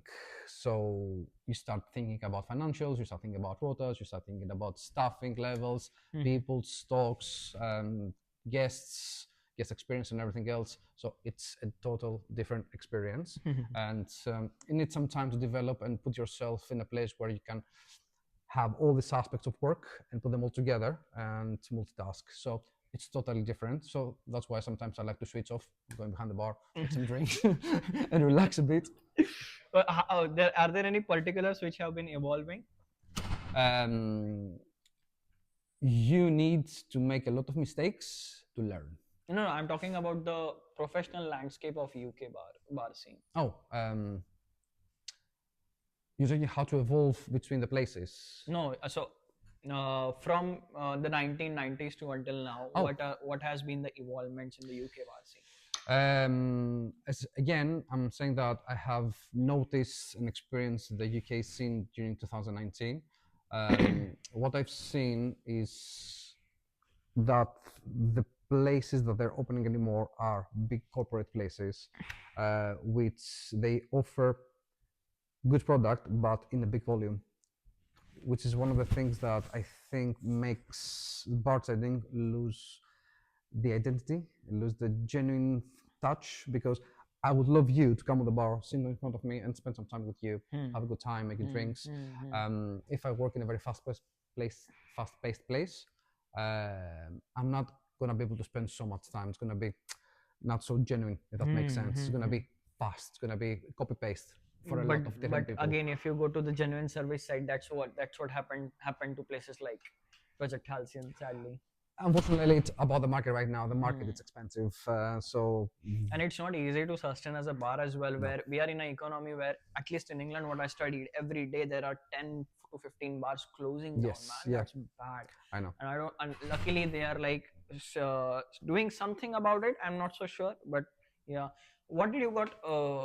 What were the challenges to adapt to the UK culture then? The weather was one of the things. I got used to it, to be honest, anymore. The weather was a small challenge. The food was another challenge because I'm Greek and I love my food culture. Food is a challenge for everybody over here. The night outs was another challenge. The times that places are closing, or the way that. Oh yeah. It was surprising for me. 11 p.m. everything closes over here, man. Yeah. When first year I was here, I was trying to go out for drink late, and everything was closed. I'm like, come on, I need a drink. Or like if you go to Athens, for example, if you want to go to food at midnight, there you go. A lot of places to go for food. Here, the policy, it's most of the places, the kitchen's closing at 9:30, 10 o'clock tops. So after you have just mostly takeaway or street food. Another challenge was just to adapt from coming from Greece here. It's a lot of things. It's the people. It was a language also. I already knew how to speak in English since I was 14, but to adapt to accent was another challenge. And anymore, I think people, they tell me that I have a Mancunian accent. I don't think so. I hope not. Okay. Yeah. So it was this small challenge that all people coming from a different country they're gonna face. But are you able to understand everything what I'm saying? That's cool, quite of cool of you if you do, because I have been like, so you know what, India luckily is the largest English speaking country, not even UK. India is the largest English speaking country, and I have been privileged enough that I have been learning English since I was in kindergarten. yeah, Now it's very easy for me to speak fast in English, yeah, and people don't understand any of that. And man, you know what? Like I had to tone down. I have like toned down in terms of the speed, and then my pronunciations and everything. Even today, I speak. Luckily, you understand everything what I have said, but a lot of people just don't. And now, where I was like, very pro. Oh no, I'm not gonna switch or adapt to any accent. Now I am you're actively adaptive. practicing Yeah. to say what you do not say what you say Yes, what. yes, So yes. that the throttle, it's hot, not hot. Yes, yeah. So I'm actively adapting to it, reason being that I want to communicate and make sure that I am conveying what I'm saying, otherwise it's of no use. You adapt, we adapt. I mean, Yeah. I think it was before a couple of days we had a big conference in the hotel, and we have someone asked me how many people we have, and I said we have 420, and he said, George, 20. I'm like, yes. Man, this is the same thing, man. And I was talking to like a friend of mine back, and I was like, "Hey, Lassie, how you doing?" Just for the sake of fun, but yeah. This one last thing about the UK bar scene, right? You talk about might know now the cocktail menu design. Yes. This is a very technical thing, and now ahead of that, we'll get into a professional side. How does it work into the cocktail menu design? What goes on in there? Two things? What do you do to make me buy more, or like what's your goal when you design the cocktail menu? So when you design a cocktail menu, first of all, you need to have a project. Depends on the place that you're currently designing the project. If it's going to be a bar, a restaurant, a hotel, it's different. Maybe it's a resort hotel. So every time is a different project. You have to think about the time of the year because maybe your cocktail menu is going to be more summery. It's going to be during the winter, and then you just check what you want to do, where you want to go. You want to go more complex with a lot of techniques on the back. That's going to bring you more preparation time. It's going to be also more costly for the labor. So you have to think all these things. And then you put down the numbers. You put down your profits. You put down the labor costs to make something. And then you blend all together. And that gives you the result of building something which, of course, needs to be profitable for a business. And the most important thing needs to be good. So when you're gonna come and buy a cocktail, you need to like it. It needs to be a nice product. But to put that in place, you have to put a lot of things in together. Absolutely, yeah. To make sure that one cocktail in one night is getting how you want it to be, and that the people are enjoying it. Yeah. And imagine, apart from all these things, that's what I'm saying, like switching from bartender to manager is different. When you're a bartender, for example, I'm gonna tell you, like, say this is a cocktail, you know how to make it. But maybe the people next to you, they don't want to learn, and they're gonna start messing around the spec. So you're gonna have inconsistency on the same cocktail coming to the same guest maybe. So one of the things you need to think is training also how to make people understand that the product needs to be consistent. Consistency is a massive thing. If you come to my place and I give you a cocktail, and after 2 minutes we switch the shift and you have another bartender, you get the same cocktail and completely different, you're just gonna start asking, like, what happened here? Why is that different? I like the previous one, I don't like that. Then it has come to me that, you know what, so if I'm going in certain places, example, like if I'm going to even cut my hair, I have a fixed barber. Yes, I have a fixed barber. Yes. I like consistency. Yeah, so I don't mind if that my barber has 10 people before me. I'm happy. I'm gonna wait. I don't care. So I understand that. So if I'm going somewhere, I would maybe particularly ask, I want this chef, or I want to go to this bar. At least I'm picky about it. I have the privilege to be picky about it, and I like that in that way. So that's there. Let's put your career timeline in a line. Okay, where were you first in the Greek side?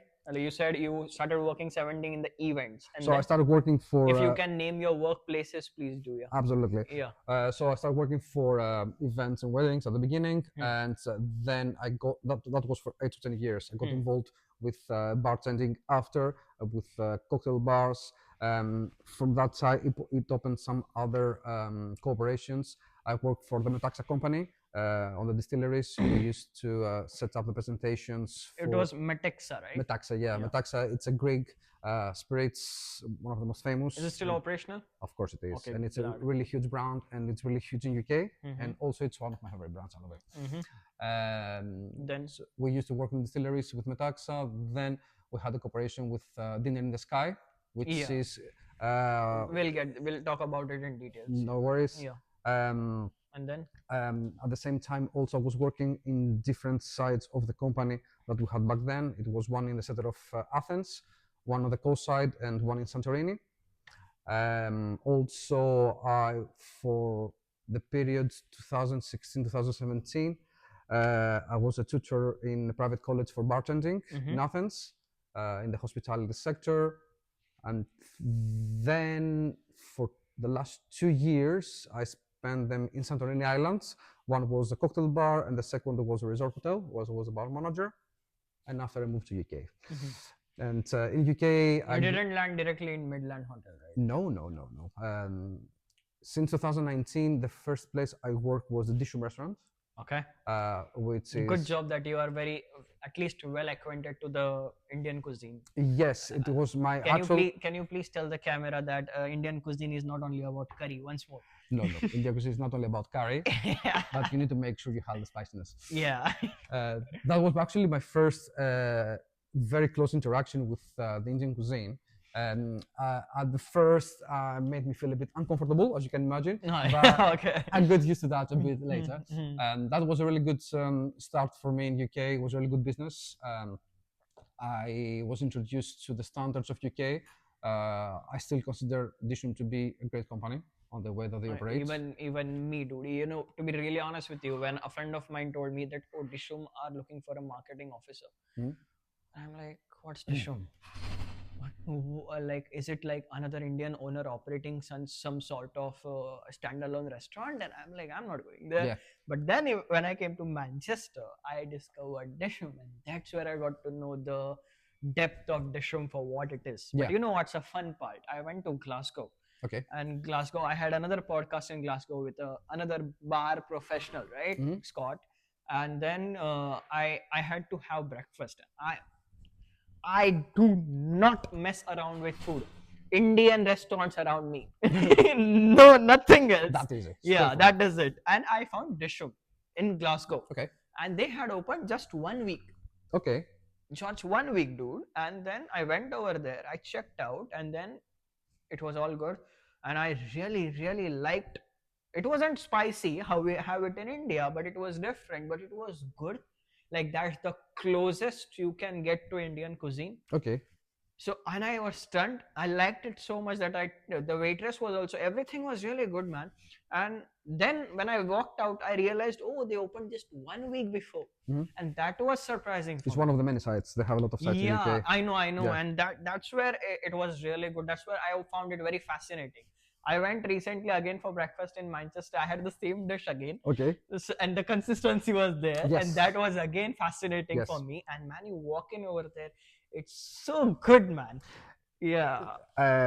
It's very, I mean, for you, it feels like home, I believe, right? It's very genuine, yes. More or less, yeah, because there's a Ganpati idol. I don't know if you know this or not. There's a Ganpati idol in the corner. So it's like very, very, very Maharashtrian thing, like at least like my state thing. And then when you look, there is a board which goes like in and out. Yes. Yeah, that is very so Indian thing. Why? Because 90s offices, any government offices were like that. Were like that. Yeah.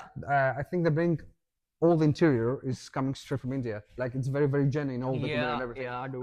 No, great business. I really had a good time with them. Are there any intricacies or insights you want to share about the UK standards, or like how you got acquainted with Dishoom? So about the UK standards, mostly coming from Greece, it was very different. There were a lot more rules and regulations you had to follow, and I was surprised of the amount of labels we had at the restaurant, labels everywhere, and things that they really shocked me. We had a training about how to use chemicals and hazards, Okay. and it was my first training in UK. So we sat down on the table, like a lot of stuff. A lady comes over, hello, I'm here today to train you about hazardous substances and chemicals. Very good, very nice.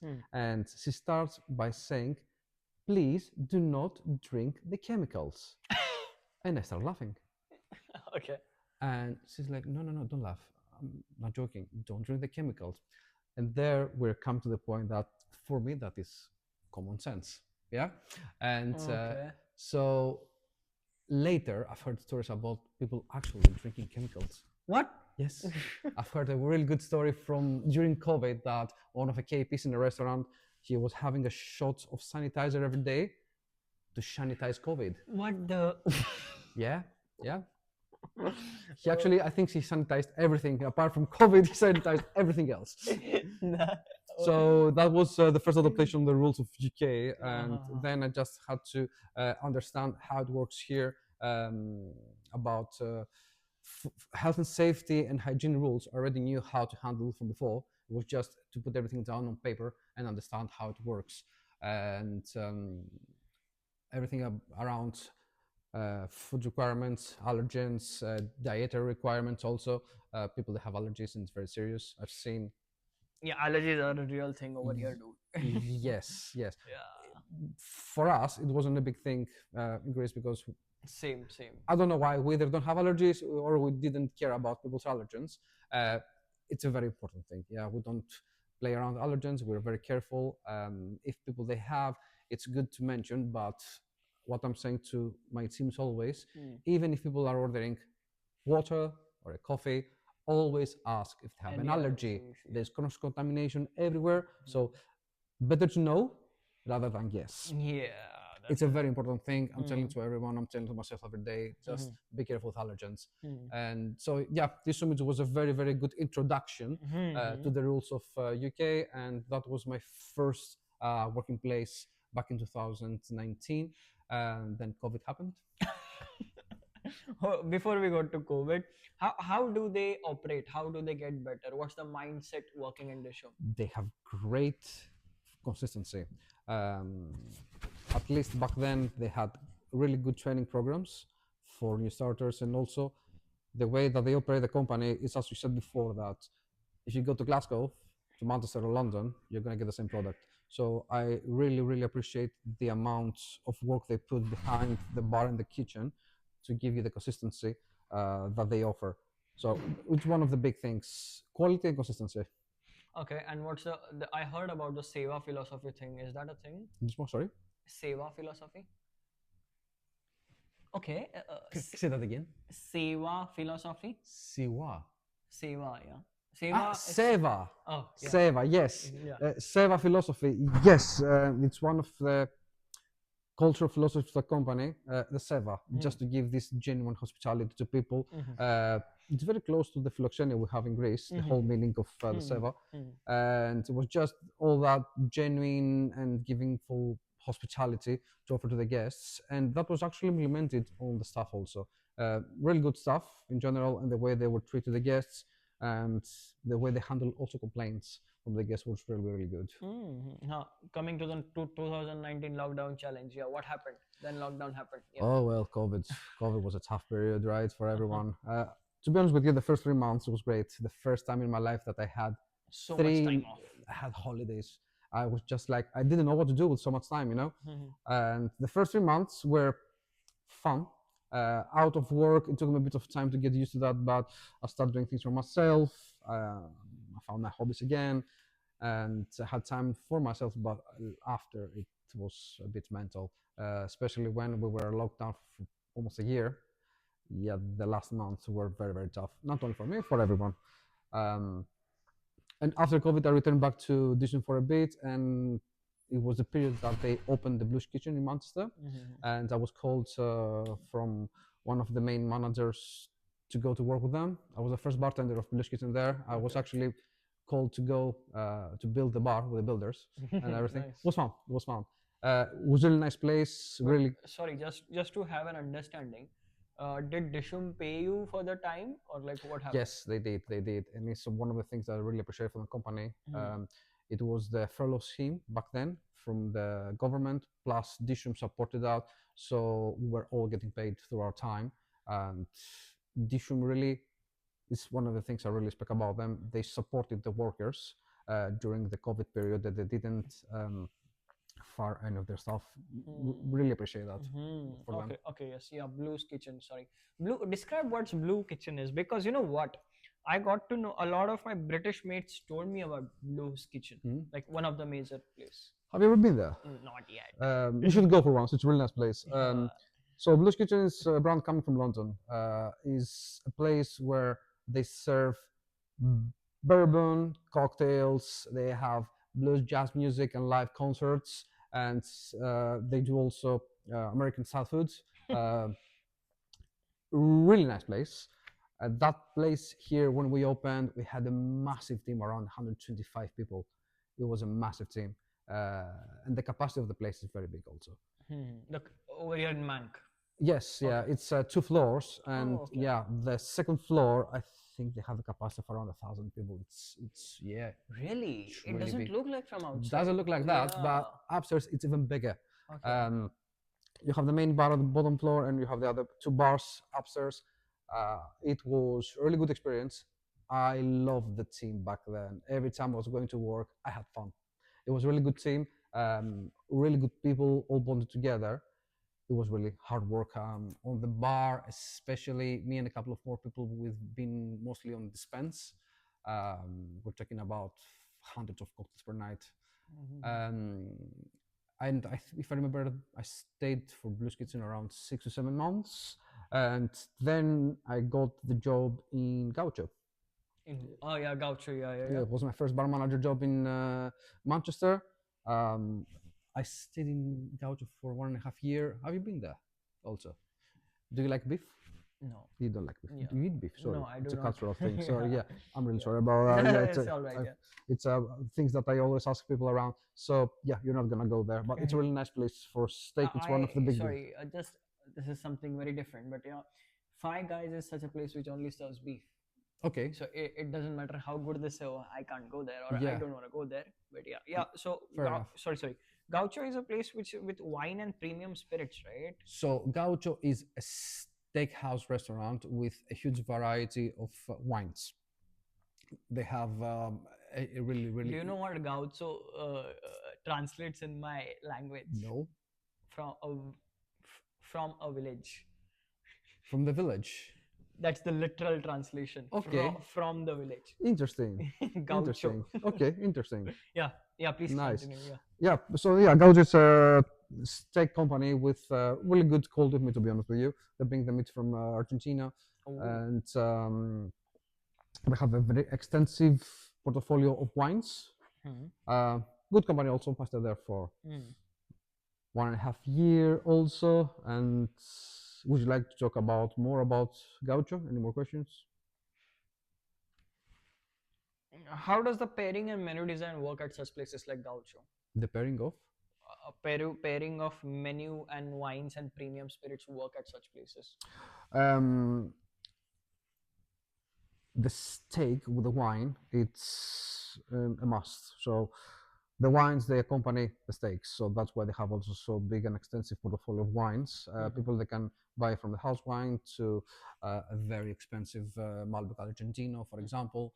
And then spirits wise, again, the spirits that can accompany high profile dinner, but cocktails were introduced. The steakhouses back in the days, they had mostly bars to serve wine and spirits, but the last decade, I would say, cocktails, they became a must. And what I noticed, especially from the day I started until the day I left from Gaucho, that we shift the sales of cocktails so much that we were trying to match the percentage of wine with the cocktails, and we were really heavy on that. People, they drink cocktails, people, they like cocktails, and they are attracted to very unique menus that they're well presentable, and they have a variety to match all the tastes. All right. Okay. And how was it adapting from Dishoom standards to a place like Gaucho? I'm very adaptive in general, so Okay. I can adapt quite fast on But every that's a business. premium place, right? Yes, it is a premium place. Yeah, Yeah. you had this one which was more casual, but again, I'm gonna say with really high standards. Yeah, yeah, So absolutely. that was a Yeah. great thing. Yeah. You just need to adapt. You don't adapt yourself. You adapt your style, the way that you work, the speeds, the way that you organize the bar, the way that you train the team. So in every place that you work, you have a template, and that template shifts a bit, and you just add all these elements of every different business, from more casual to more fine dining to something more nightclub life. Depends on where you go. What's the dinner in the sky thing? Dinner in the sky. So that's a very interesting concept, and they still operate in a lot of different countries, especially in Europe. Uh-huh. So literally, you have a big platform. In the middle, you have kitchen or bar, depends on the time of the day. And all around, you have bucket seats where people are getting strapped. So there is a crane that lifts the platform. I don't remember how many meters. Crane. Crane, yeah. Okay. It's an industrial crane.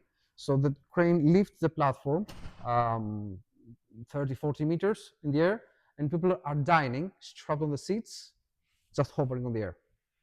That was a very interesting concept, and they brought that in Greece. So they used to do dinners in the sky, and we used to do also cocktails in the sky. Yeah, yeah, yeah. That was a very interesting But if concept. you mess up any cocktails or if you finish any spirits or like if you need something more, how's the logistical support work? The logistical support, everything was already planned. So you had a specific amount of guests, and there was a set menu. So you knew that people they could choose between 2 or 3 cocktails. You had everything on the back. You were preparing the drinks. We had some mix of molecular also shots around the cocktail. So everything was already pre-planned. So you have it ready, and a surplus of products if you had to prepare something more. Okay, okay. And the last thing is about like how Metaxa, more about Metaxa. Was the day-to-day thing at Metaxa, and what's exactly the molecular mixology? So first of all, about Metaxa. Metaxa is It's a operational, right? hmm? It's still operational, right? Yeah, it is. Perfect. Yes. It's a big brand. Metaxa is a Greek spirit. When it started back in the days, it was named as a cognac, then it was named as a brandy. But because it doesn't come from brandy or cognac in France, which is a protected name, it's a Greek spirit. It's made from Moscato grapes coming from specific islands in Greece, and it's beautiful. It's one of my favorite spirits. Metaxa. Metaxa, yes. And so what we used to do with the distillery, we used to go as a cocktail bar, and we were handling the setup of the tables for all the tours in the distillery, and at the end we were doing the cocktails. So Metaxa as a spirit, as I said, we're trying to mix to show to people that Metaxa is a very strong spirit, but also can become a part of our cocktail industry. So we start producing cocktails and showing to people the pairing of Metaxa with other flavors. It was an amazing experience. So Metaxa, Oza, Tripura, Mas.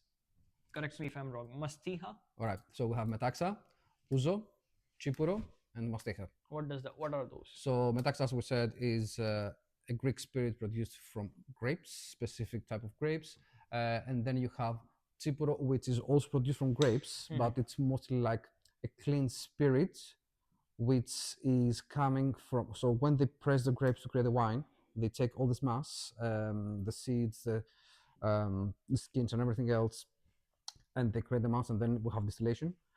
It's a very strong spirit. It's not for everyone. Ouzo is a licorice spirit. Also, is have you ever tried Ouzo? So Ouzo has a quite I haven't similar. tried sake yet, so yeah. Yeah, it's completely different. Yeah. Ouzo is licorice, and also it's a bit sweet. So when you try Ouzo, it's good to dilute a bit with water.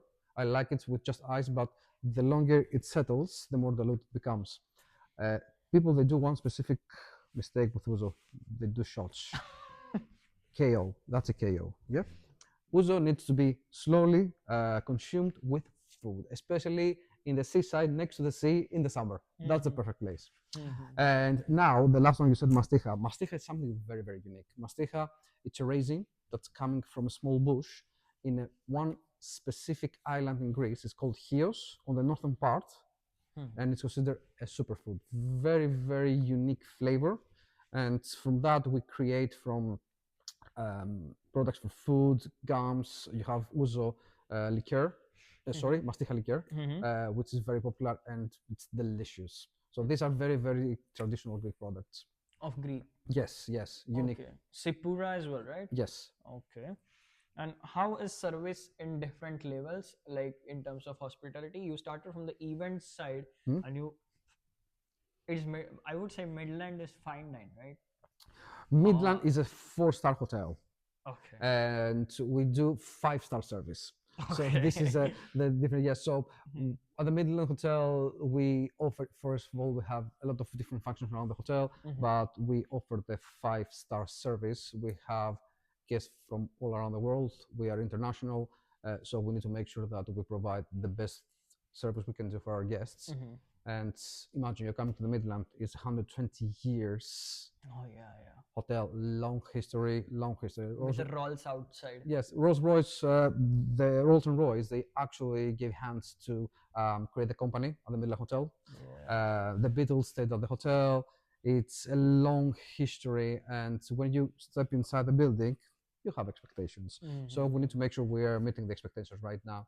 And what we try to do, we try to offer the service that the guests they need to have, as also on the side of our drinks on the bar lounge. We created a menu which, again, it's international. We get elements from all around the world and we mix everything together on seasonal menus just to make sure that guests are coming, are trying something new, and everything is like a new experience. I really like this about England. You have all sorts of drinks from around the world in any bar you work in, man. Yeah. Like there is a bar, like you get a Japanese cocktail written over there, like in England, man. Yeah. That's so good about this thing. This so different. I suppose then you have worked in different setups, but with standards. Okay. Yeah. And how did things change post-pandemic in terms of hospitality? Post-pandemic, that's a really good question. So what happened post-pandemic is that we lost a lot of professionals from hospitality. Like in terms like they passed away or like they No. Thank God, no one passed away. I'm talking about majority of people moving away from hospitality. Okay. Just because during the COVID era, a lot of people they lost their jobs, so they had to go and find other sectors to develop. That's one reason why we lost a lot of good professionals. The second is a lot of Europeans they left and they went back to their original countries. So a lot of people that I used to work before COVID, they stopped working hospitality for all these reasons, and that was a problem that we still struggle to man and get really good people to work with. When I'm talking about good people, I'm talking with people with past experience in hospitality, strong experience, which they might left the industry already. Why though? Because just because people that were trying to find maybe something else to do, it's not for everyone, especially if you, as you're getting older, you're not going to stay as a bartender or a waiter forever. So you're either going to progress in the industry to the management sides, or you will decide to do something for yourself, or choose another career path. Are bars having a renaissance in general, considering Connaught, Savoy, and other people? There are two things happening, all right, which I see. One, the bars closing down at a record level every day, and then there is a renaissance happening in bar with more efficiency coming into the picture. What are your thoughts on it? It's about the economy right now in the markets, and one of the things that I believe they're happening is you have the big brands expanding. We have so many brands coming from London right now in Manchester, and unfortunately sometimes small business cannot compete, and especially when the cost of energy, the cost of rent, the daily cost of a business are getting higher and higher. Small business sometimes they can't support, even if they're doing well, If you do the maths, at the end of the day, it's not manageable. So you're losing that individual part of the market where you have this identity. Like I love small places, places with character. Exactly. Yeah, dude. That's what I love. yeah. Places that I'm going there and I've never been in your place before. I'm not going to big brands that I'm gonna find in every single city. Just something very, very unique. That's what I like. That's something very, very small and unique that you're gonna find a hidden gem, as you said before, in every city. We still have these places, but I believe a lot of places are quite struggle, especially with all the costs that are going now. Yeah, like I don't know what labor can make or break things over here, but let's see. Labor can kill a business. We all know that Yeah. labor can be very high or can be not enough. Depends on how you operate. But labor right now, it's getting one of the things why a lot of businesses struggle, and a lot of times. For 2 seconds, I thought you were talking about labor party, but okay. No, about labor costs. Labor costs. yeah, but there are two sides to it, man. If you make sure that people are getting paid for what they should, and then there is like how can you reduce the labor cost for businesses? Absolutely. Like I don't know, some people like maybe Sunak need to come in and maybe because you have to find a balance where you have to make sure that people are having a minimum wage and at the same time business keep operational. So that's there. How do you see your bar lounge operating in all of this renaissance? What are you guys doing very good, nice, unique, as you are the calling shots over there? What we are trying to have is consistency. We try to treat every single guest in our premises the best way we can. Everyone is a VIP for us.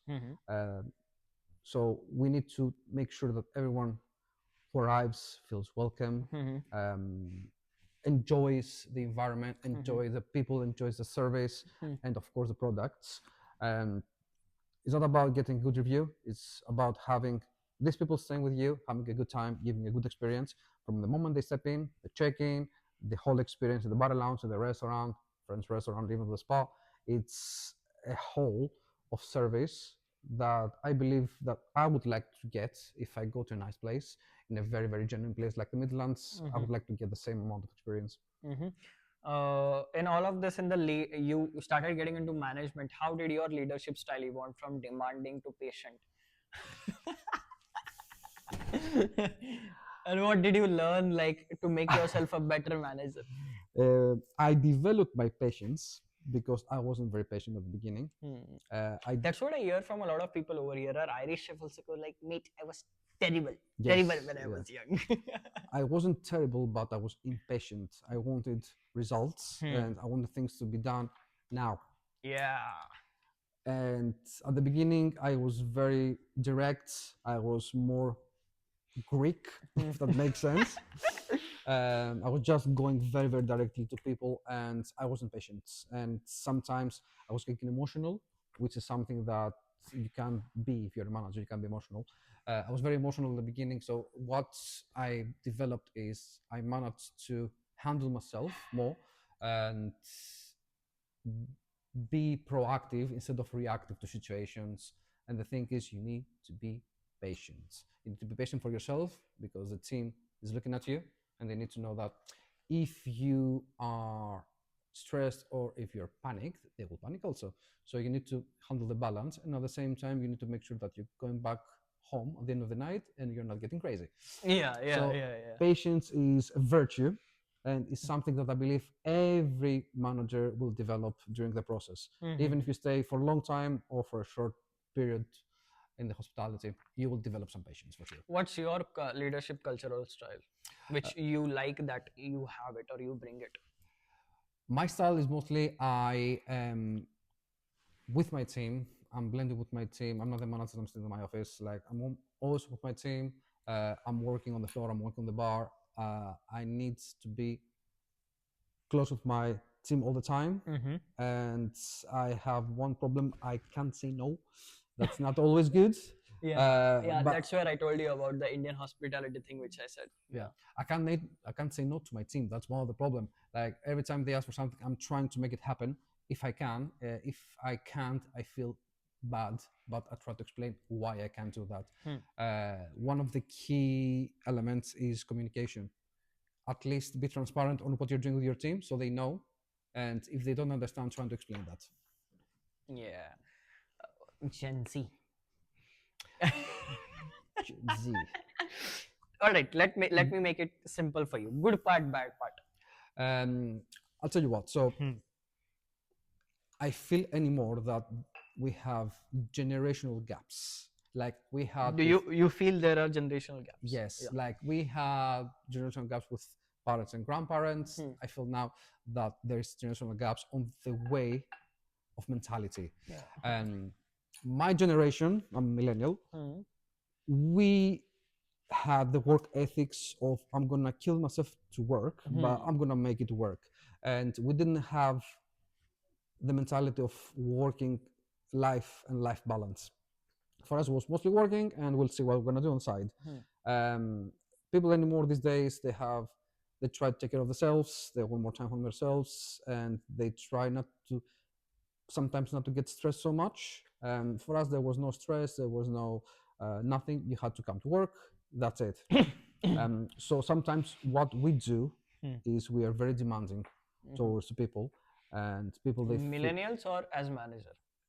millennials, Okay. millennial managers, if that makes sense. Like people in my age, if you get that. To be sorry, I'm really sorry to cut you, but to be really honest with you, I see millennials adapting slowly well and blending well Yeah, of with course. Gen Z. Yes. To be really honest, what other people like the a generation before whatever I don't remember X I guess they won't get along with Gen Z at all. I promise you. Yeah. Yeah, because yeah. See, please. You were saying that you are trying to Yeah, for us, we have, of course, demanding. to adapt because I'm very demanding. Yeah. And even before years, I would be even more demanding and I wouldn't be very patient. And now I'm demanding, but I'm trying to find ways to apply my demands to the team with a way that we try to get them more interested, more involved. We have incentive programs. We try to create a nice culture between the team. Culture between the team, it's a must. If you have a toxic environment at work, it's not going to work for everyone, neither manager or the team. But especially now, it's even more important people to feel safe in the working environment. That gives them more motivation to operate better and also stay longer because we all know that replacing your team is costly and non-effective. So the better culture, the better training you give to people, the more efficient is your team and you last for longer. Bad part Gen Z. Bartender, Your thoughts. you have good bartenders and you have bad bartenders, but that's on every generation. Yeah.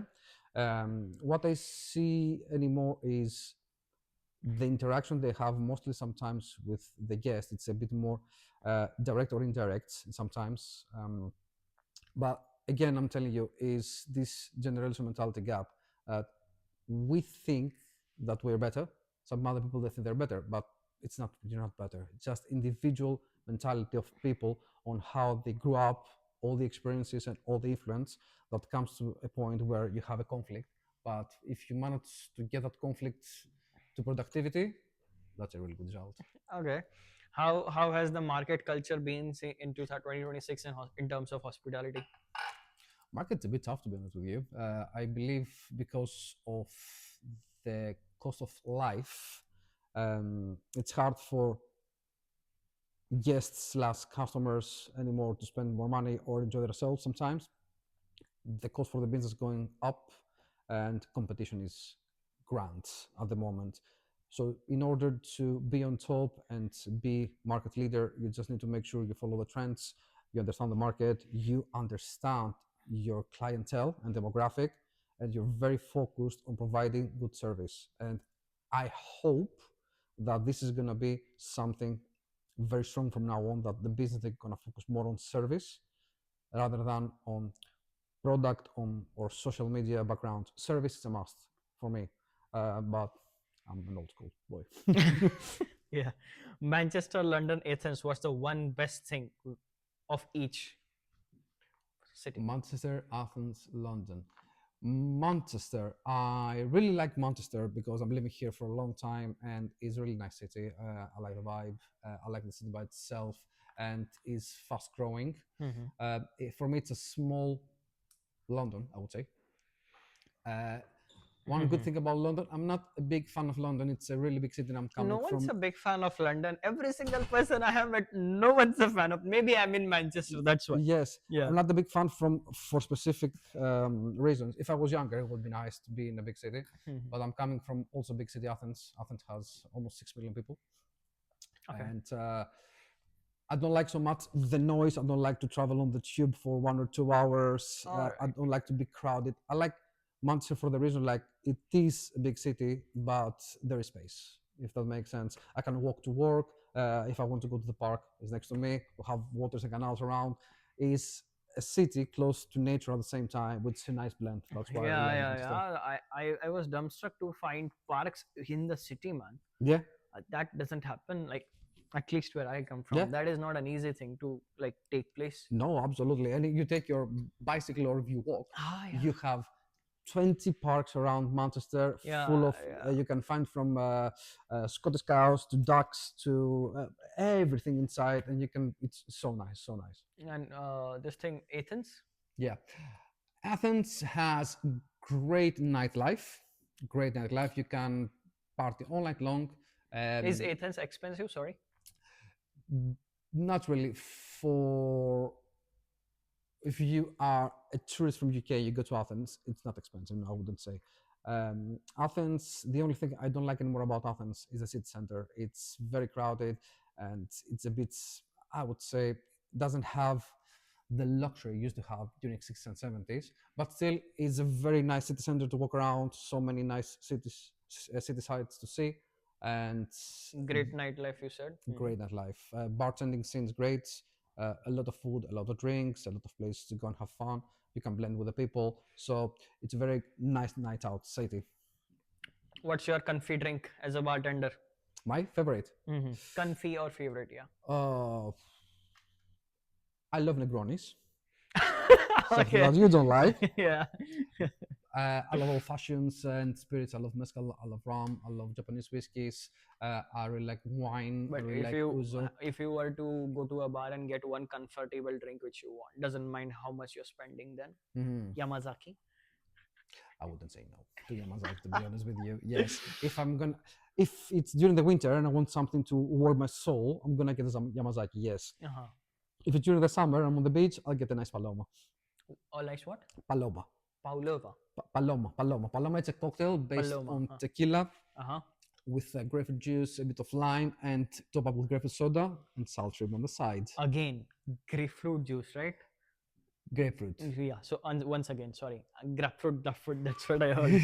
So yeah, once again, So you have the spec for the tequila, Paloma is tequila with lime grapefruit juice, grapefruit juice, juice. and grapefruit soda. Top up is Mm. like a soft drink, and on the top you have salt shrimp. Lovely. Nice. Good to know more about Greek culture and stuff around those lines. Nice, man.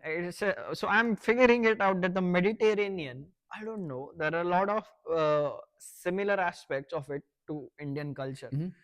If it's a thing, if I come to your house, I don't come empty handed. I bring something, or like a Absolutely. tiffin, or if you give me a tiffin, you know what's a tiffin, right? Yeah. A lunch box. Yeah. So if you give it to me, I won't give it empty back to you. At least that's what it is. Yeah. In Italy as well, it's the same thing. We'll do the same. So yeah, and there are a lot of similarities, and it's good to know about it. So that was it. Maybe if you have some more things to ask about Greek culture, the comments are open. All right, and yeah, I'll ask him to answer them for you.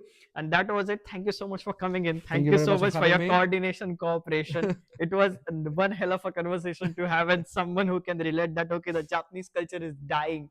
We don't want that. And yes, anything else you want to add? You had thoughts to share or anything? No, it was a pleasure for having you also here today. Thank you very Yeah. much for having me also. Yeah. And yes, it's all these aspects that we're talking about hospitality, how it was, how it is, and how it can become. And I hope it's going to become better. The more influence and cultures we get inside, the more it's going to develop.